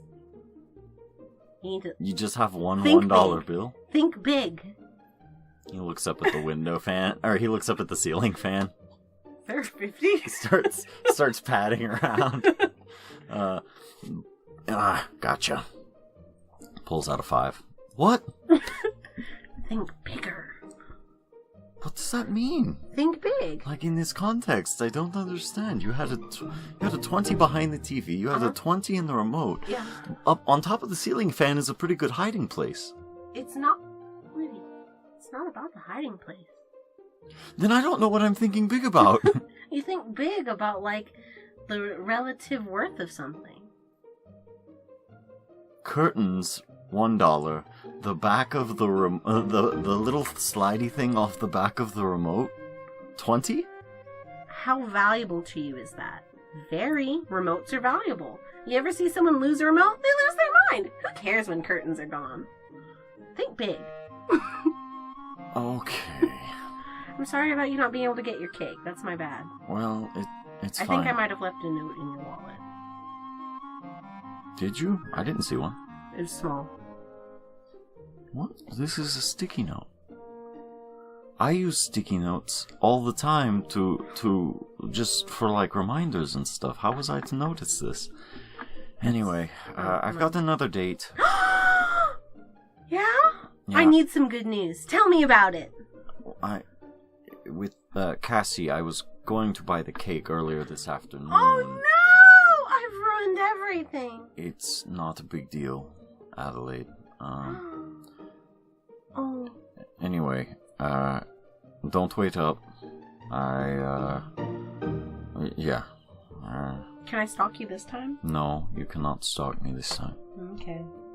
And so he heads out and revs up the car and drives off. I'm gonna stalk him this time. So how are you gonna follow him? He's got the car. Oh my boy. I don't know, is he the type of person who puts the fucking Sprint phone tracker on his phone? Does he have a tile? Oh yeah, he He definitely probably has a tile on me. He definitely has a tile on you. One on his... He probably has like one on his wallet, one on his phone, one on his briefcase. He's like, no, I'm not losing shit. Mm-hmm. Except for paper money. Paper money's too complicated. Don't worry, I get his card money too. I have his card memorized. Adelaide hardly functioned in school, barely graduated. As a matter of fact, probably didn't. But guess what? She could recite that entire long string of numbers. It's very important. You know, it's not important algebra.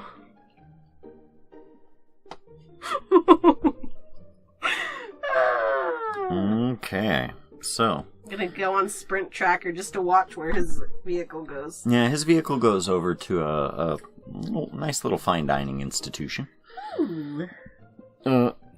A staple of Point Avalon by the name of... Oh, are we making it up? Yeah, we can make it up. What kind of food is it?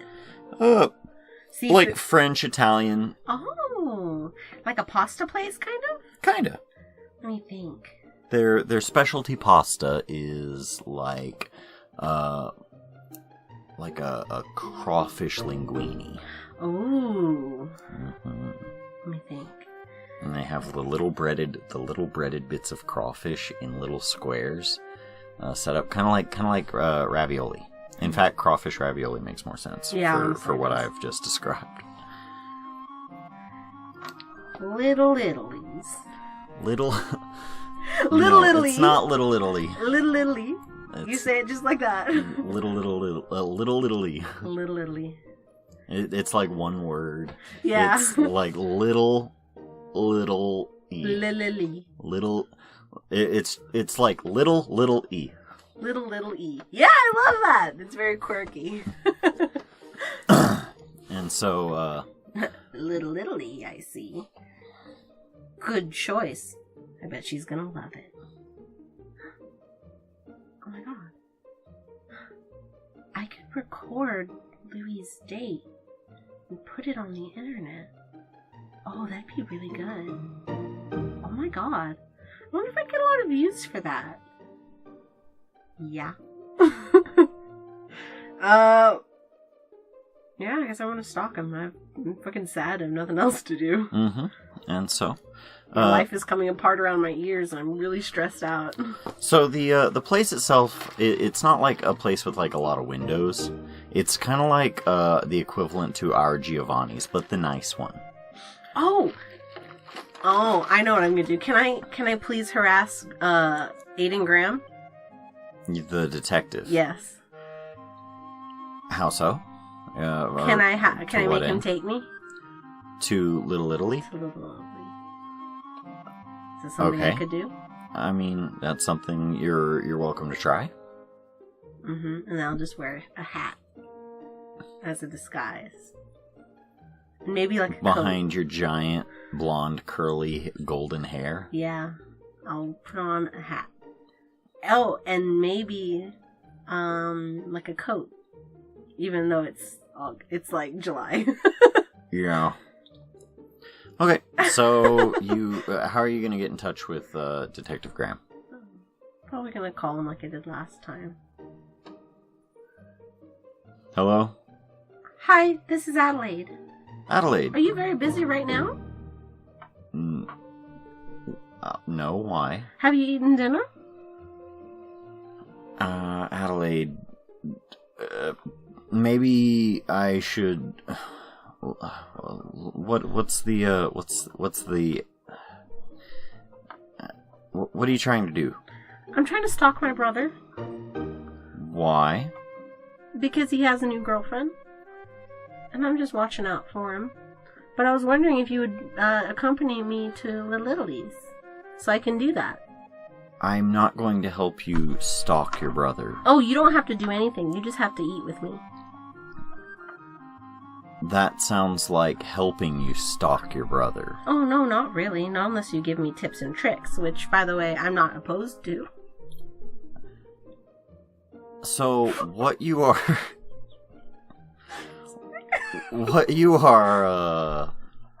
suggesting here is illegal, and I really? probably don't think that we should spend like non-work related time together. What to what end are you stalking your brother? You said he's got a new girlfriend and you are worried? Oh yes, most definitely. There's a murderer afoot. Okay. Yes, there's a murderer afoot. Mm-hmm. I mean, if you're busy, I get it. You're a busy guy. I understand. I am busy. It's okay. If you don't want to, I can do it by myself. Okay, Adelaide. Okay. In the future, when you call this number... Okay. I gave you this number so that you could help with the investigation. Like, maybe if you see something suspicious. All you have used it for so far, and don't think I don't appreciate the graham crackers. I did appreciate that. Oh. I made some s'mores. They were quite nice. Oh yes. I did appreciate that. However, the only thing you've used this number for so far are things that generally have nothing to do with the investigation. I just remembered just now. Lysander will be able to talk to you soon.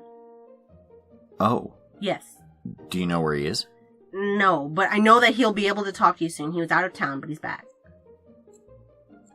He's back in town now. I think so. I don't know exactly where. It's just what I've heard on the grapevine. Alright. Well, we'll check his usual spots. You'll be able to talk to him soon. He was out of town doing something. I don't know. Okay.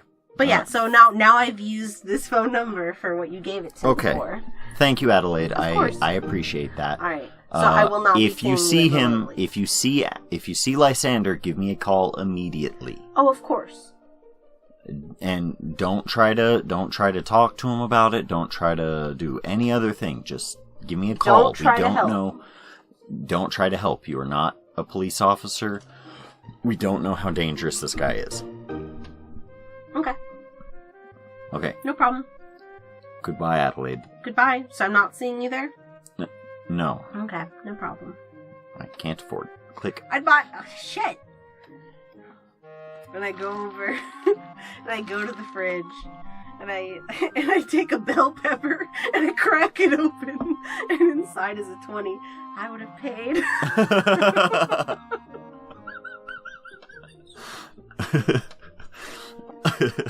You're probably wondering how'd you get that in there. And the answer is, I don't know. Well, she probably cut a little slit into it and then shoved it in. But she just cracked it open like Rafiki. Just... What if someone ate that? I wish it would be Louis. It would have been. He loves green peppers. He was like, what the fuck? And so, Oh, well, that's a bust. I guess I'll just have to do it myself. Time to put on my investigatory gear. And I go to my room and I dress very warmly. Okay. I'm gonna go sneak over. What does your investigatory gear look like? My investigatory gear is a wide-brimmed hat, probably. A pair of sunglasses. And probably clothes that are not crocheted and probably just like navy blue, like midnight blue, not black. Mm-hmm. I was told specifically by William that you never go sneaking about in pure black clothes, always midnight blue. He would know. Yeah, he really would. So you arrive at Little Italy, and you wander inside. The waiter is sitting there, and you saw Louis' car on the outside, so you know he's here. There you are. And so... And I park my bike not near his. Mm-hmm. And you see, the host is like, table for... Just me. Okay. And, would you like a booth? No, sit me at the bar, please. Okay, no problem. Right this way. And he takes you over to the bar. Do you need a drink menu? Yes. Okay. Oh, and I'd like an appetizer of scallops, please, and only scallops. Not a problem. Thank you. He says you should probably tell that to your waiter when she Oh, arrives. you're not the host. Your waitress. No, I'm the host. My bad. It's okay. He walks off. I sort of wave at him like, cool, I've never sat at a bar by myself. Oh, I feel so... Oh, what? You're already being, like, eyeballed. And I'm just, like, sort of awkwardly like, hi. The barkeep comes up. And what can I get for you? Oh, well, I'm getting scallops. What goes good with scallops? And also doesn't have any weed in it. We don't... Huh? I can't drink beer. Wheat. You can't drink beer. Okay. Yeah. So gluten-free. Mm-hmm. Okay. Well, he pulls out a little list, or he pulls the menu out, and the things with a little asterisk next to it are indicated to be gluten-free and vegan. Oh. Yes, I would like to order a appletini. I don't know what the fuck's in that. And so, yeah, he pulls up an appletini, and, yeah.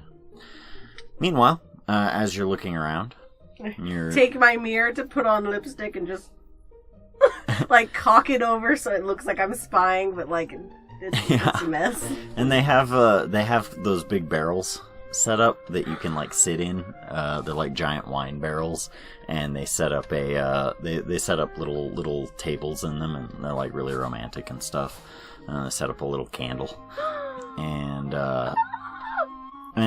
you can see Louis, and sitting across from Louis is the most buxom, gorgeous blonde you have ever seen in your life. She's got huge hair, She's just perfect. She's model. Listen, man. She's gotta be a model. That's how it is with the girls Louis likes. Louis is a handsome guy. It's just he's sad. And He's so, handsome and rich, honestly, of course. and so he's like laughing and stuff, and yeah. He's laughing, and she's enjoying his company and everything. Putting on lipstick, like... They're just sitting there. Putting on, like, a lot of lipstick. Yeah. Like, I don't need to put on this much, but I need to have an excuse to have the mirror out. So I'm just like, And so, yeah. You see Cassie for the first time, and she is stunning. She's so pretty. I bet she's a model. They always are. Except that one that sold perfume. She wasn't a model, but she should have been. Give me a kenning roll. Oh, I have a lot of kenning. So it's kenning plus in perception? Yeah. This is a roll I'm good at.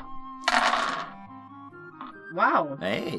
I wish I did this good earlier. Roll of the night. Critical success. Oh, hot blabbit. The ears pointing out of Cassie are unmistakable. Oh. She is a she. No. Louis? He just attracts them. What is going on? She's much prettier than Keelan, and Keelan was no. Keelan is a Keelan was a pretty girl. Oh my goodness, Louis, what is it? Is it your hairline? Just can't get them off of you. I'm gonna have to talk to her. She hasn't introduced herself yet. That's a little rude. Oh, maybe she's just waiting. Oh, wait. His car. He came here in his car. He picked her up last time. So that means he's going to have to drop her back off at her house. So that means I could track his car back to her house and then I can meet her. You did it, Addie. God, you're a detective. And I eat a scallop.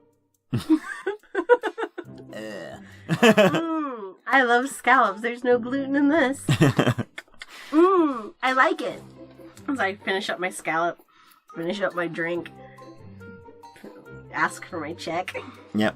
And give me a stealth roll.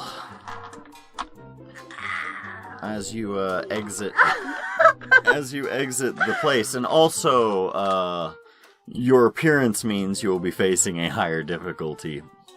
You are hard to miss. That's a botch. Is it a botch? You will be facing a higher difficulty. You are striking. You got a 6 and a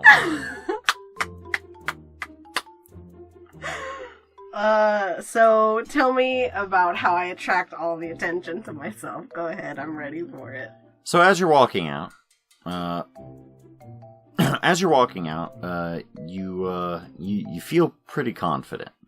I feel good. You feel pretty sure that nobody saw you whatsoever.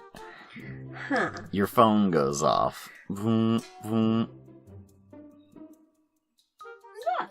It's a text from Louis. Oh, it's Louis. And they open it, like just standing there. What does It say? is a picture. It's a selfie of him looking very disappointed at you. And like I like look up from my phone forward and then like sort of pivot. And he's looking at you with the exact same look. And so you're holding your phone in your hand and you're looking out the window and it's the exact same face looking at you. And I text him. And then I give him the emoticon where the person is like shrugging.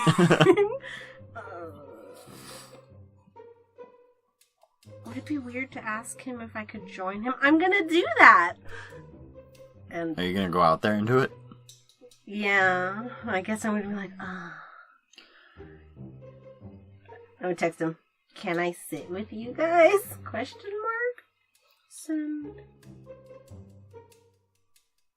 You see him on his phone. Like, I put Just typing, and then he puts it down. and look at my phone again. See above. And I scroll back up to the unhappy face, look at it, and then look at him. And then Same face again. Well, that's not a no! Exclamation point. I want to go sit with him.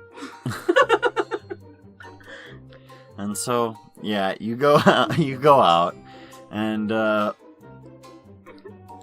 car door opens. They step out of the car. Adelaide. Hi. Was your dinner good? Cassie. This is my sister Adelaide. Cassie? Adelaide. How do you do? I am doing pretty good, and I promise that I was not completely here to stalk you. I was here for scallops, too. That's great. Yeah. Adelaide, you are so pretty. You're pretty, too. You're probably the prettiest one so far. Oh, you're so sweet. What's your secret? Well, my secret is I put ketchup in my hair. I love your videos. I scream. Yeah, and Thank you. And like after freaking out just a little bit, I'm just like completely calm. Thanks. I was so surprised to see you walk out. I was like, where do I know her? I know her from somewhere, and then, oh, you have the funny YouTube videos. Thanks. I feel like we have a lot in common, and I'd love to speak with you about it. Me too. We could trade secrets. Oh,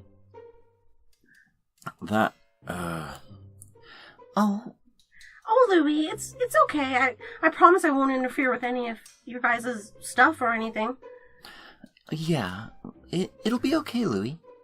Like, literally, just the same thing. It'll be okay, Louie. It'll be okay, Louie. I should... she's your family, right?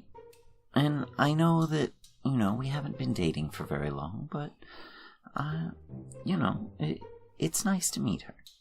She's exactly like you said she was. Yeah. Should I drive you back? Yes. I'd love to talk later. Sure. Do you have a place that you like to meet up? Yes. On the beach. Okay.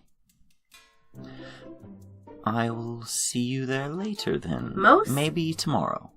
Afternoon? Of course. I will be there. It's a date. Pretty much, yes. I have a date with her too, Louie. She laughs, and Louie's like, yeah. That's great. And so, gets in the car. Go straight home. Of course. Me about to go straight home. And so, he drives off. Give me wits and alertness.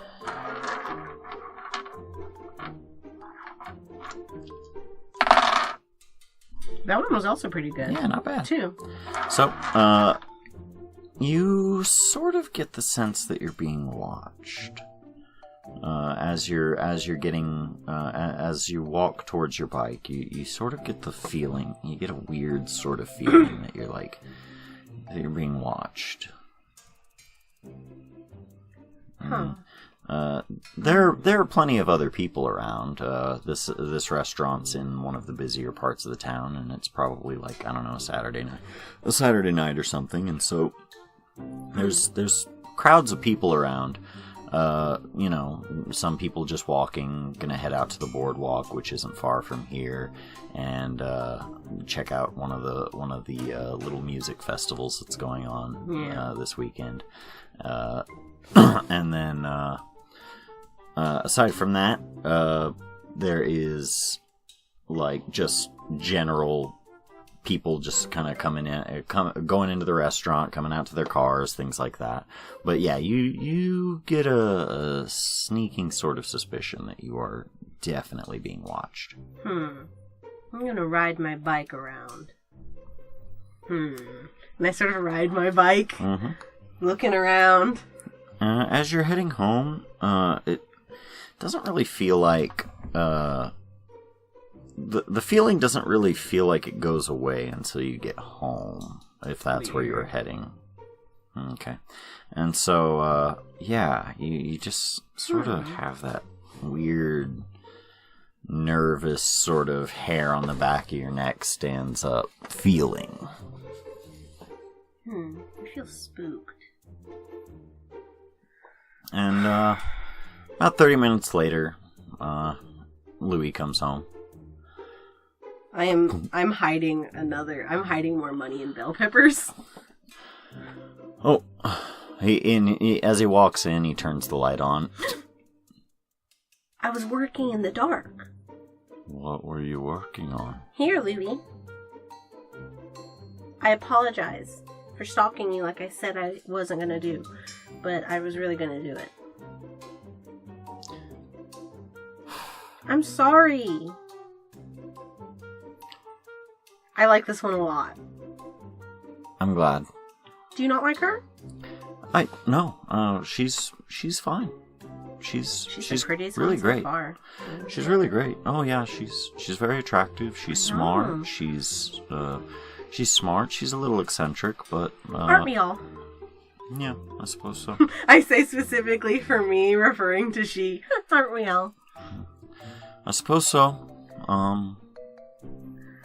This is for you. It's my sorry. I'm sorry. Eat it. A bell pepper? Eat it. Right now? Do it.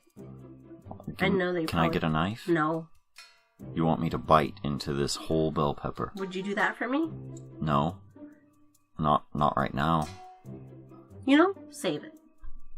There's a surprise in there, but it's just for you. He looks down at the bell pepper with like a look of concern and horror.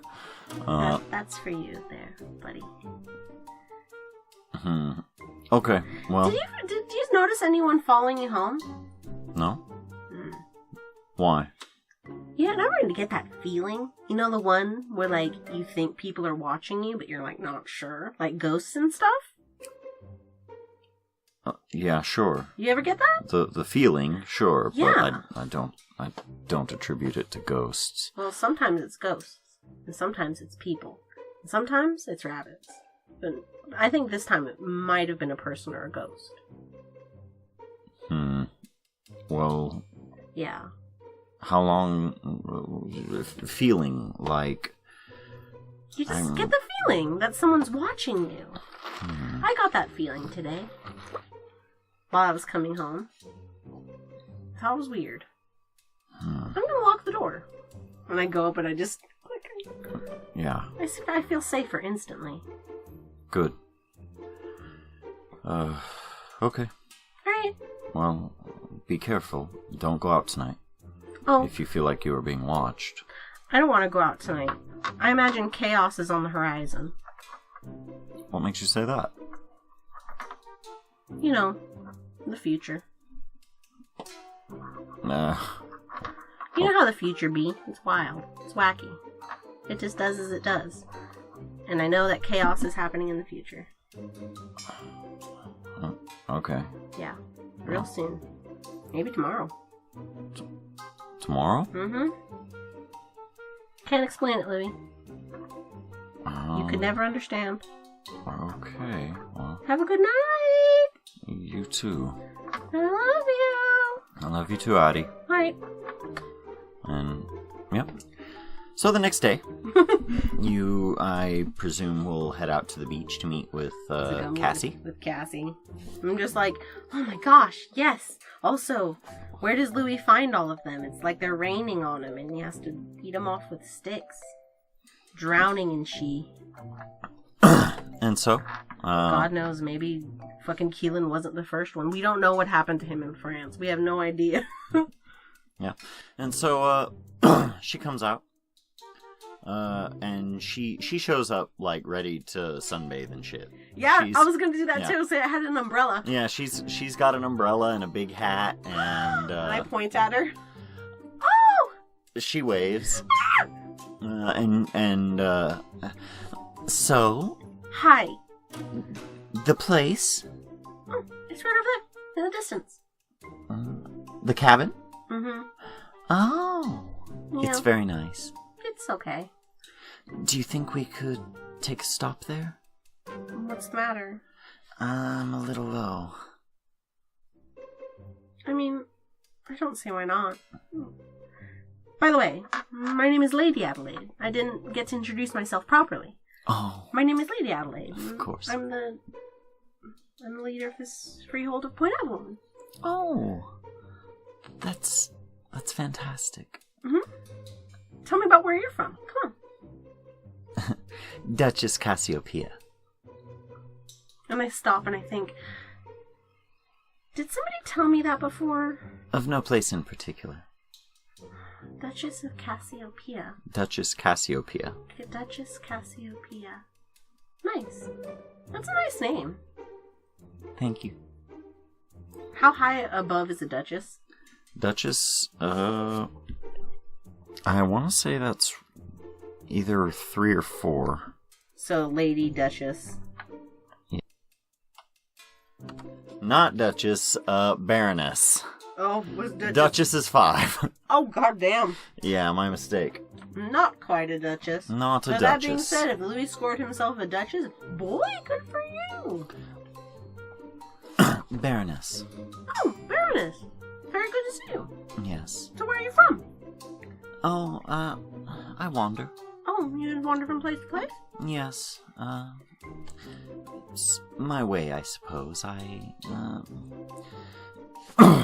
I've been looking for a good place to settle down, but I find that I get bored very easily. Yeah. And even some big cities only have 2 freeholds. Well, Point Avalon's a really nice place to stay.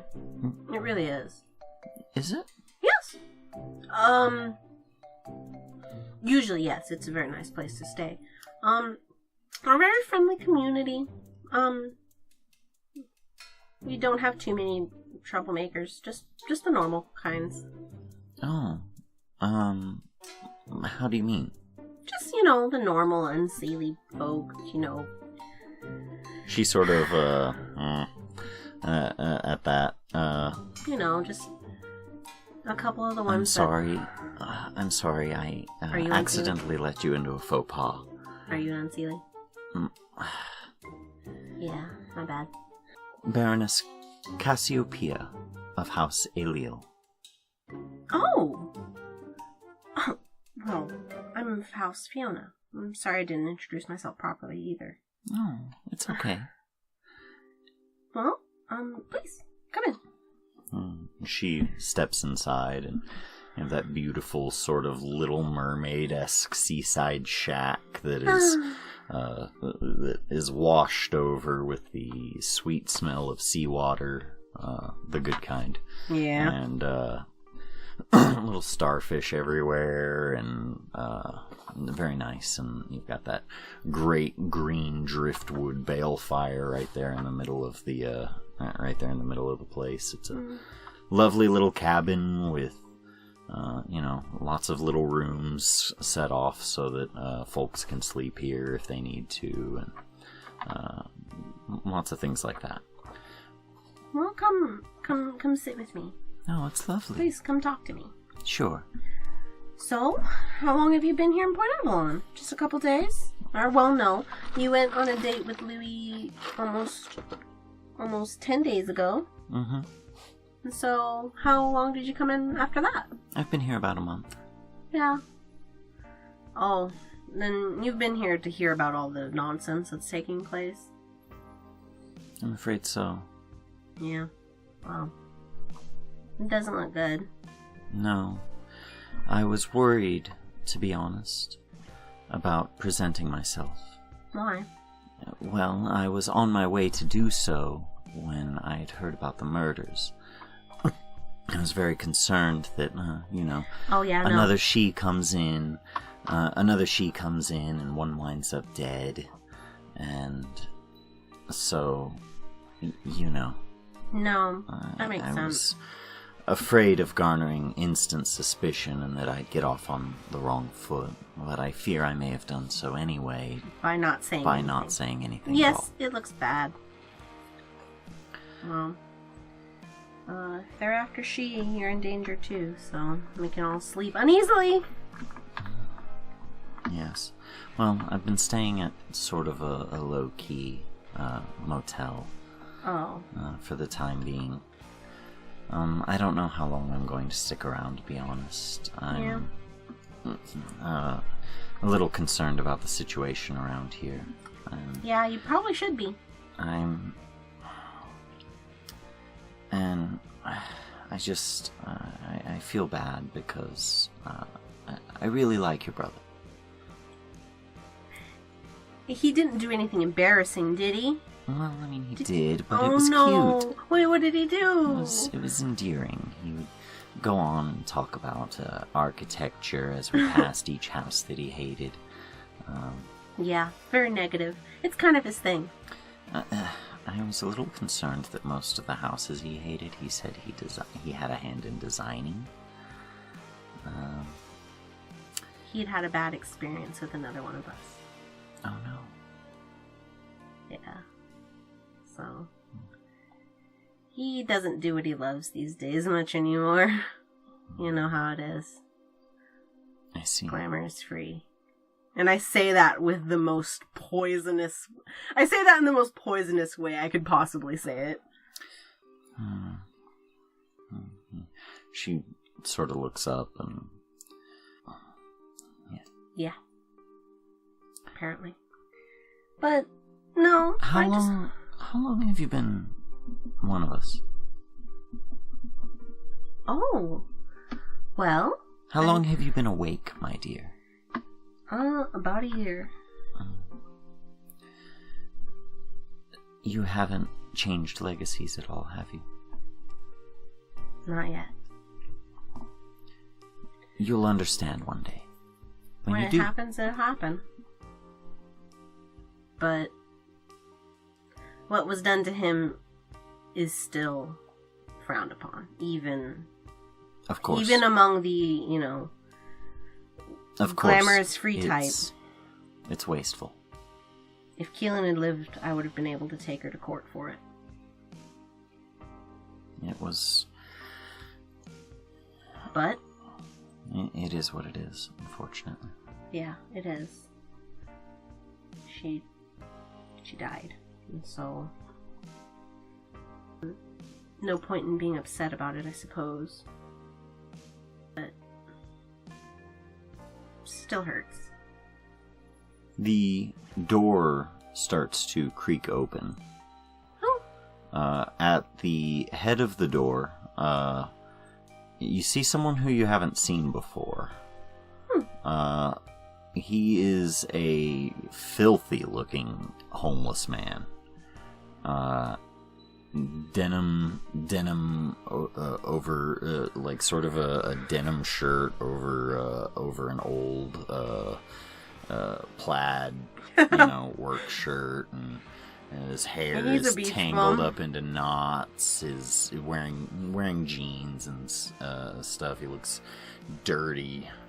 Oh, hello. Are you lost? No, I think this is the right place. Oh, what are you looking for? The lady. Which one? I'm a lady. Are you the lady of this freehold? Yes, I am. My name is Braston. Hi, Braston. Sorry to interrupt or intrude if No, that you're is fine. the case. What's the matter? Nothing. I'm presenting myself as is proper. Oh, thank you. I'm just hoping that I can stay for the celebrations. Of course. People do that a lot. Yes, well, I didn't want to step on any toes. Of course not. Thank you. Of course. We have some rooms up there for anybody who needs them. Thank you. Of course. I would quite like that. Yes.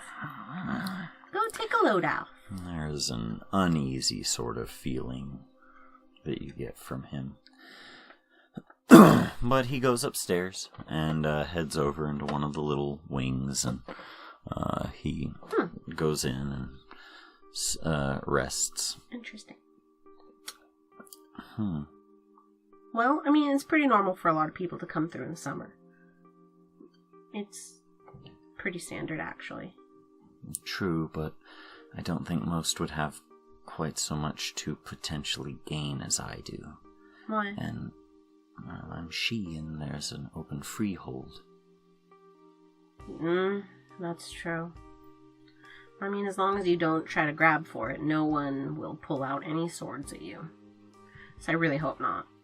You know how some people can get. Yes. They're ready to,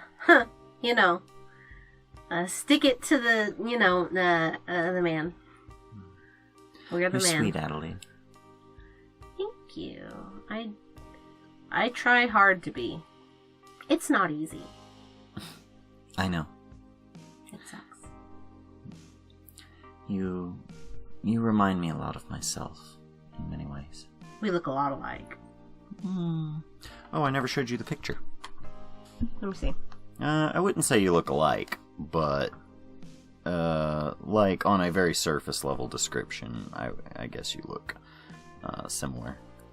Here is Cassiopeia. Oh, whoa, look at the size of those, what do you call them? Those... What have you been saying recently? Dodon Honkeros. Dodon Honkeros? Whatever that means. And, there's Braston. Oh, Braston, look at you. Braston looks like an actual Sasquatch. Yeah. He looks like the Sasquatch had a son that was really into skating. I mean, yeah. Yep. And so, you wrap up the conversation, and she gets up. Thank you so much, my lady. I feel better. Of course. Well, even if you're on your way out, I mean, Louis will get it. I don't think he'll be too sore about it. Girls break up with him a lot. Oh, that's so sad. Well, I mean, sometimes he deserves it. Yeah. Well, I also, now that I know he's your brother, Please don't. I didn't want to run the risk of having him follow me the way some Mundies tend to. Mundies? Yeah, no, that's fair. I mean, if he did, it'd be a change. It'd be a change from how he usually is, where he doesn't talk back to girls ever. Just ghost them, as they say on the Twitter. I see. Well, well, if he does, that means he's not attached, so... Well, be well, Adelaide. You too, Baroness. Thank you. Right. And so, she gets up and leaves. I'm gonna have to go tell Lord Tierson. Well, I have to try to talk to him. Oh, yeah, but he's probably locked himself in his room. I'll go try to talk to him. In a fit of melancholy. He probably threw himself in a fit of melancholy and is despairing for his sweet Nerissa. They're bad for each other. Anissa? Anissa. He needs to...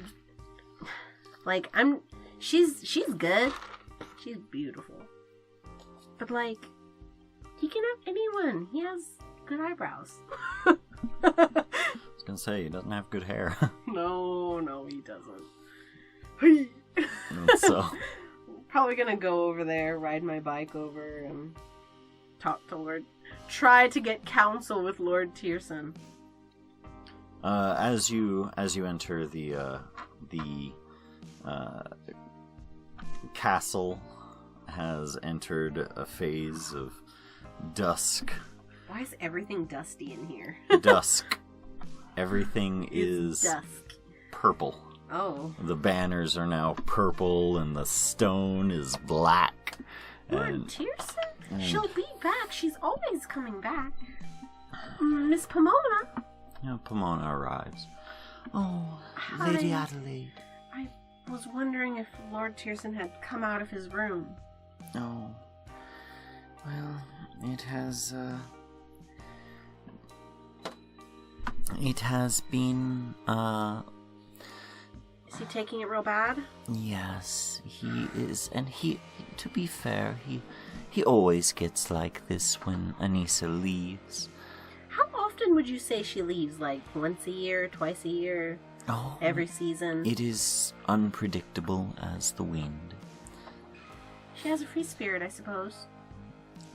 as her kind often does. Oh, Lord Tierson, no.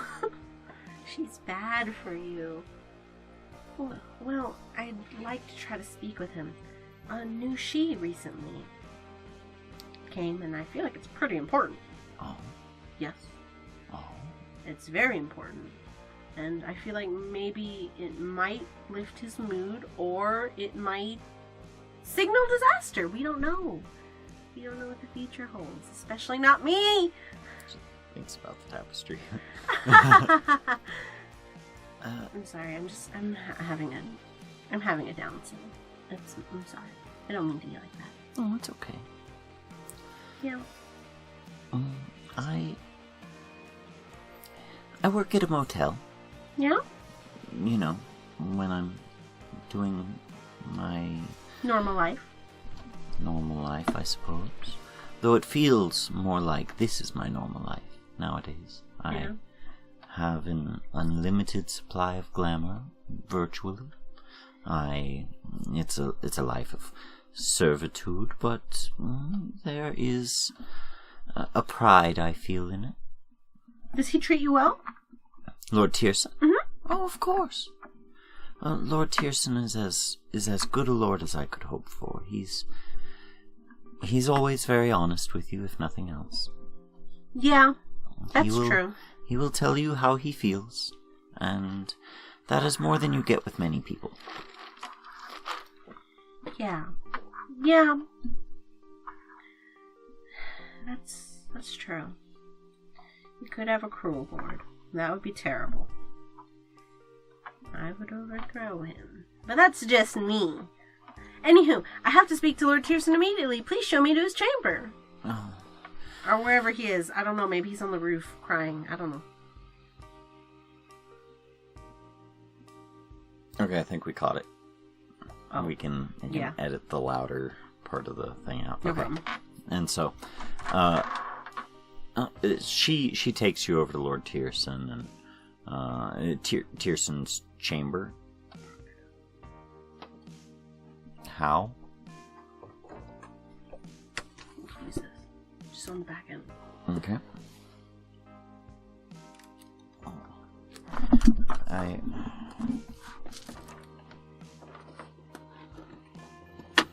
Hold on a second. Just so it doesn't overheat and shut down like it has been known to in the past. I can curl this up. No big deal.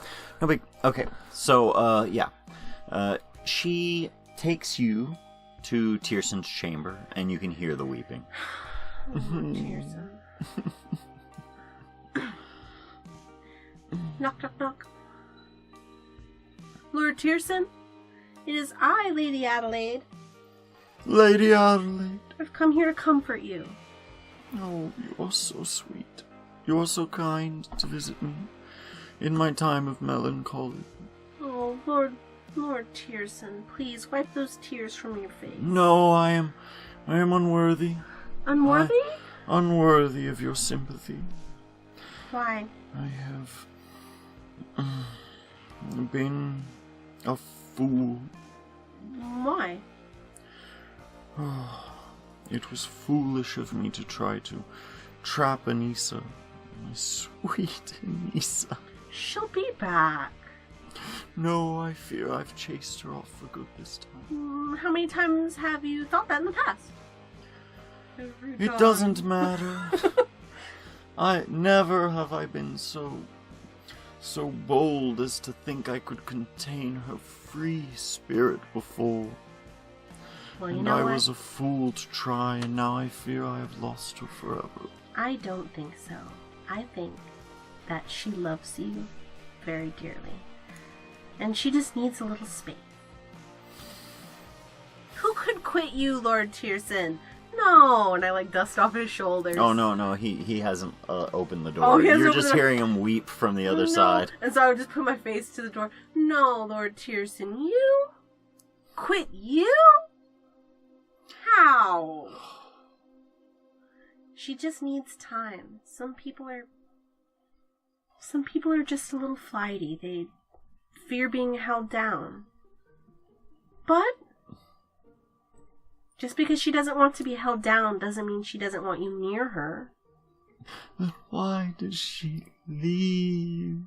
Well, she probably leaves because she's afraid of her feelings. Love makes you feel trapped sometimes. Because it's so intense. And I know that she loves you. I just have a feeling. And I'm usually right. Open the door. Of course.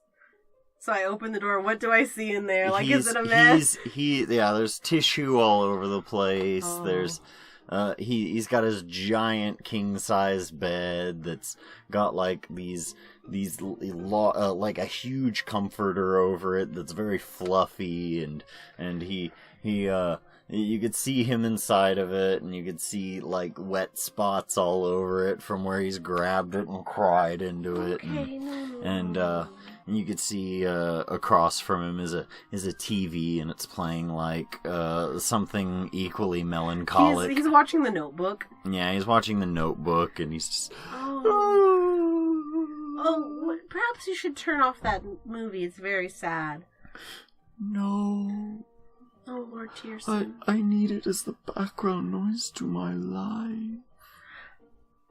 Oh, I understand. And I understand that you need your time to mourn. But she will always be back. Oh. She's like the summer, Lord Tierson. The summer is here, and she's gone. But she might be back for Christmas. That would be nice. She probably will be back for Christmas. She usually shows up around Christmas, and she'll definitely show back up for Valentine's Day. No, I fear I've chased her off. Did she tell you that? No, but I feel like in a dream she implied it once. She doesn't usually show up in my dreams, but when she does, she's usually being glamorous on the beach. Can you go find her? And just tell her that I'm sorry. Oh, Lord Tierson, of course. Of course I'll tell her you're sorry. I know you didn't mean it. You were just trying to keep her close. And maybe you were being a little coddly. And maybe you shouldn't do... Oh my god, should I stop stalking Louie? Whoa. Helping you made me realize something about myself. Ooh. That's good. Oh, but that's not what I'm here to comfort you, but I'm also here to tell you other things. Like what?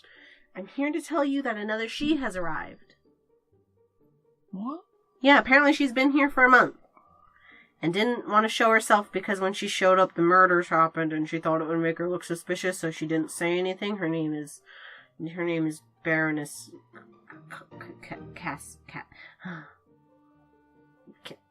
Baroness Austin, help me. Cassiopeia. Cassiopeia. Cassiopeia? I've never heard of her. Apparently she wanders about. Oh. And so you've never heard of her? No. She's from House Eileen? Aliel. Aliel. Oh. Well, that's not important right now. You don't think so? No. What's most important? How I feel. That's fair, yeah. No, how you feel right now is very important.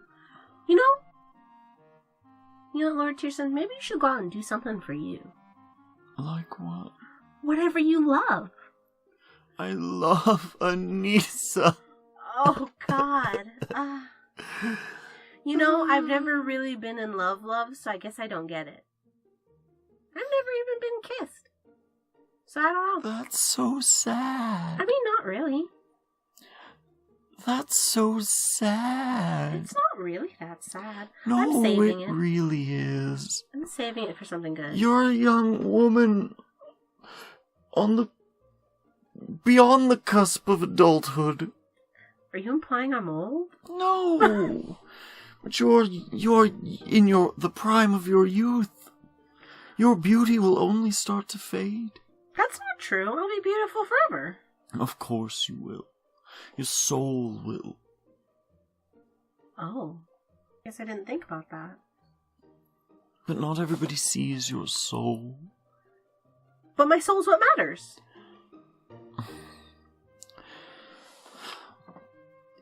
That's one way to look at it, but have I taught you nothing? You've taught me a great deal. I come here to cry, but I still have to live a normal life. I still have to go out and be who I am. Very successful. Be who I was born. Well, I mean, I do that too. Just, like, you know. But you're ignoring. You're ignoring what one half of you needs in favor of what one of you wants. We are beings of two souls. You more than most. Well, I say you. You more than most, she. Well, I just don't want to neglect any of my responsibilities. They're very important to me. Yes. I mean, it'll happen. I don't know when. You are of House Fiona. Love is important. It's all we have. I've been told it's the most important, and I believe it.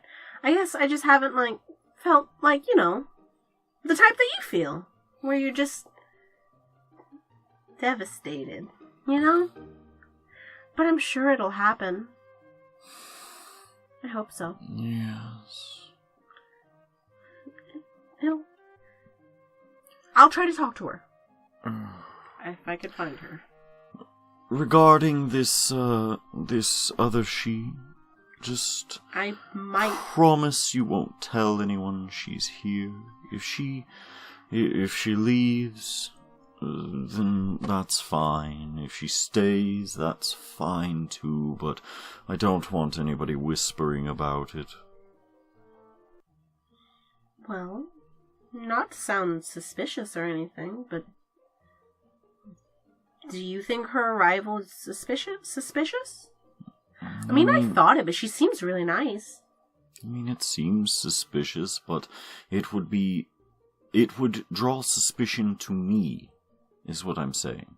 If she just showed up? If she just showed up, slew one of my rivals, and took the place for her own. Yeah. And then I install her. Or if she just shows up and just in time, and I place her on the seat, and I mean, she's of House Avalon. I probably wouldn't choose her anyway. But, why? Oh, unseelie. I mean, Keelan was unseelie, and from an unseelie house. Well, but House Dayren is a far cry better than House Avalon. With Dayren, at least you know what you're getting. Well, maybe the Unseelie in Deepwood Glen wouldn't mind another Unseelie.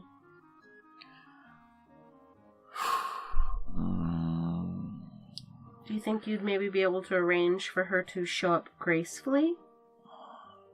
It would still look suspicious. I'd rather they just not know she was here. If I install her and then she decides to leave anyway... Well, maybe she could leave after Josh was an adult. I would look foolish. You can never tell with those flighty types. They come and go as they please. That's why they're so appealing. Oh, wow. Oh, wow, Lord Tierson. Well, that's kind of like a doomed love, and I'm super into it, but also, man, that's so sad. Okay, well, I just felt like it was important that you know that she was here. Yes, well, She's remember, also don't tell anybody. Keep your lips sealed. It'll be hard. Knowledge of her does not leave this room. I'll do my best. I hope I haven't told anyone already. No, I don't think so. Can I tell Sid? No, nobody. But Sid is my closest confidant. Not a one. But she's sleeping in the freehold. Someone's gonna see her. She's sleeping in the freehold? Yes. Her and this other fella. No, what other fella? Sasquatch-looking guy. I don't remember his name. He's another wanderer. Whatever. They show up so frequently. It's the summer. Yeah. This happens. That's why I'm just not worried don't about tell it. anybody about the she. Nobody. What if something happens? What if she gets hurt? If she gets hurt, then I don't know. Then we'll talk. We'll talk about it. She arrived into town and was waylaid by some sort of serial she-killer. And then maybe he'll rip my heart out as well. No, don't say that! If anything were to happen to you, I would be devastated. I appreciate your kind words. Yeah. Oh, and she's also dating my brother. Does that make it weird? She's... You're mortal? Yeah. You think that's crazy? I suppose. He just keeps attracting them? What's up with that? What do you mean? I mean, this is the second one. Who's the first? Keelan Winter. Keelan dated your brother? Don't you remember the video I showed you? Where she ruined his life and mine? Oh, yes. Oh, you probably shouldn't show anybody that either. I think I should, Sid. Well... Oh, and William. Just those two. Oh, and you. Well... People might see something like that and think it a pretty good motive for murder. Oh, you think they'd think I'd kill her? Well, you're attached to your brother, aren't you? Well, yeah, but I couldn't. Well, I wouldn't. Well, I wouldn't say I wouldn't try to hurt her, thinking back on it. I was pretty mad. But someone beat me to it. Well, keep that to yourself. It's hard. I have a lot of feelings. I know. Yeah. I too have a lot of feelings. Together we just have too many feelings. Do what I do. Lock yourself away into the freehold and weep. I can't do that. I have to be home. If not, people start looking for me. Which is why I sneak out at night. Sneak out at night, go to the freehold, cry. Oh, jeez, it does look like I'd kill her, huh? Oh, man. William wouldn't tell anyone. No, I don't think he would. Oh, well. Well, I just want to tell you that, and to comfort you, and to say that I'll try to contact her, just to tell her that, you only ever acted because you were in love with her. Yes. And that your only and greatest desire is to be with her always. Yeah. Alright, well, I'm gonna leave you in your morning. Oh man, I hate to see you like this. Looking at you just breaks my little old heart. Oh man. Okay.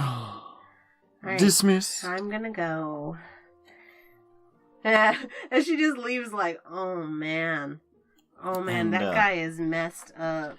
And as you open the door, you see Pomona scuttle by, and she's like, "Oh yes, very busy, very busy. You could see yourself out." No problem. Thank you, my dear. Oh, Miss Pomona, I have a question. Has Lysander been set free yet? Oh, yes. Where is he? Or I don't know. do you know what oath he was sworn to take? Oh, probably that. Do no Probably harm a standard oath. Do no harm to any. Do no harm to any in the city. Do not leave. Do not leave the city. Do not. You know. I need to get a hold of him. Okay. Okay. Well, goodbye, Pomona. Goodbye. And I just sort of like run out, like, Lysander. I sure wish they had. Dang it! Where does Lysander go? Oh man, I don't know. Wait, no, that took me to the dungeon. Okay. And I think that's a suitable place to wrap up. Yeah. Actually, let's do one more. One more little scene. What scene are we doing? So, that night, as you are returning home from your busy day, you couldn't find Lysander anywhere. No. But I have no idea where he's at. But you're on your way home. You're already in the Shakespeare block of the neighborhoods, and you get that feeling again. Oh no! You get that feeling that you're being watched. There it is again. Get out of here, ghosts! I ain't afraid of no ghosts. No ghosts.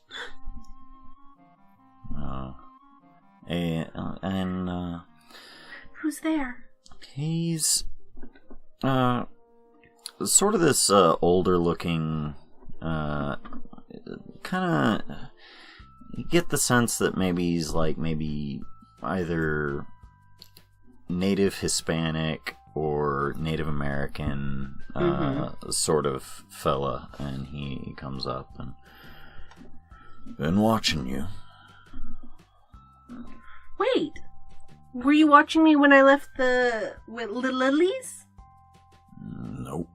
Oh, that must have been. Thought I recognized you. From where? Lumina Lux. It has been so long. How do I know you? What? Oh, the mists have taken you. How do you know that name? Who are you? My name is Old Rook. Ah! And I scream and I point. And that's where we'll stop. Yeah, there you go. All right. So let's go through some experience stuff. What have you learned? I have learned about chaos and discontent within the freehold, because maybe installing your publicly known girlfriend as a figurehead looks bad. But alas, whatever. House Fiona, that's kind of what they do. Mm-hmm. Can't get around that. So I learned a little bit about Lord Tierson and his chaotic relationship with a wanderlust-filled fairy. I learned about the Baroness. It's gonna take me a while to remember her name. Cassiopeia. Just remember Cassie. Cassiopeia. It's also a star. That might help me remember. It's the name of a star. I learned about Cassiopeia. Yeah, it was definitely a Addie being frustrated with helplessness this session. Mm-hmm. And feeling tossed about by the waves of fate. I think 3. How much you sitting on? 5. Nice. I don't know what I'll buy. Well, you have plenty of time to think about it. Yeah. And thank you all for listening. Yeah. We will hopefully this one will sound better. I'm really I'll hoping. be very upset if it doesn't at least sound mostly better. I promise compared to your room. Oh, I'm sure it will. There's no way. We're literally sitting both in front of the mic. One of us isn't on the bed, facing another direction. It's between the two of us. Between the two of us, propped up. We're in a small, enclosed little room. Little closet. No AC. With no AC, no nothing. Where's the vent in here? Up there. Very small. Oh, and it's the tiniest little vent you could possibly have. That's exactly how it should be. All right. Well, all right. Bye. Bye.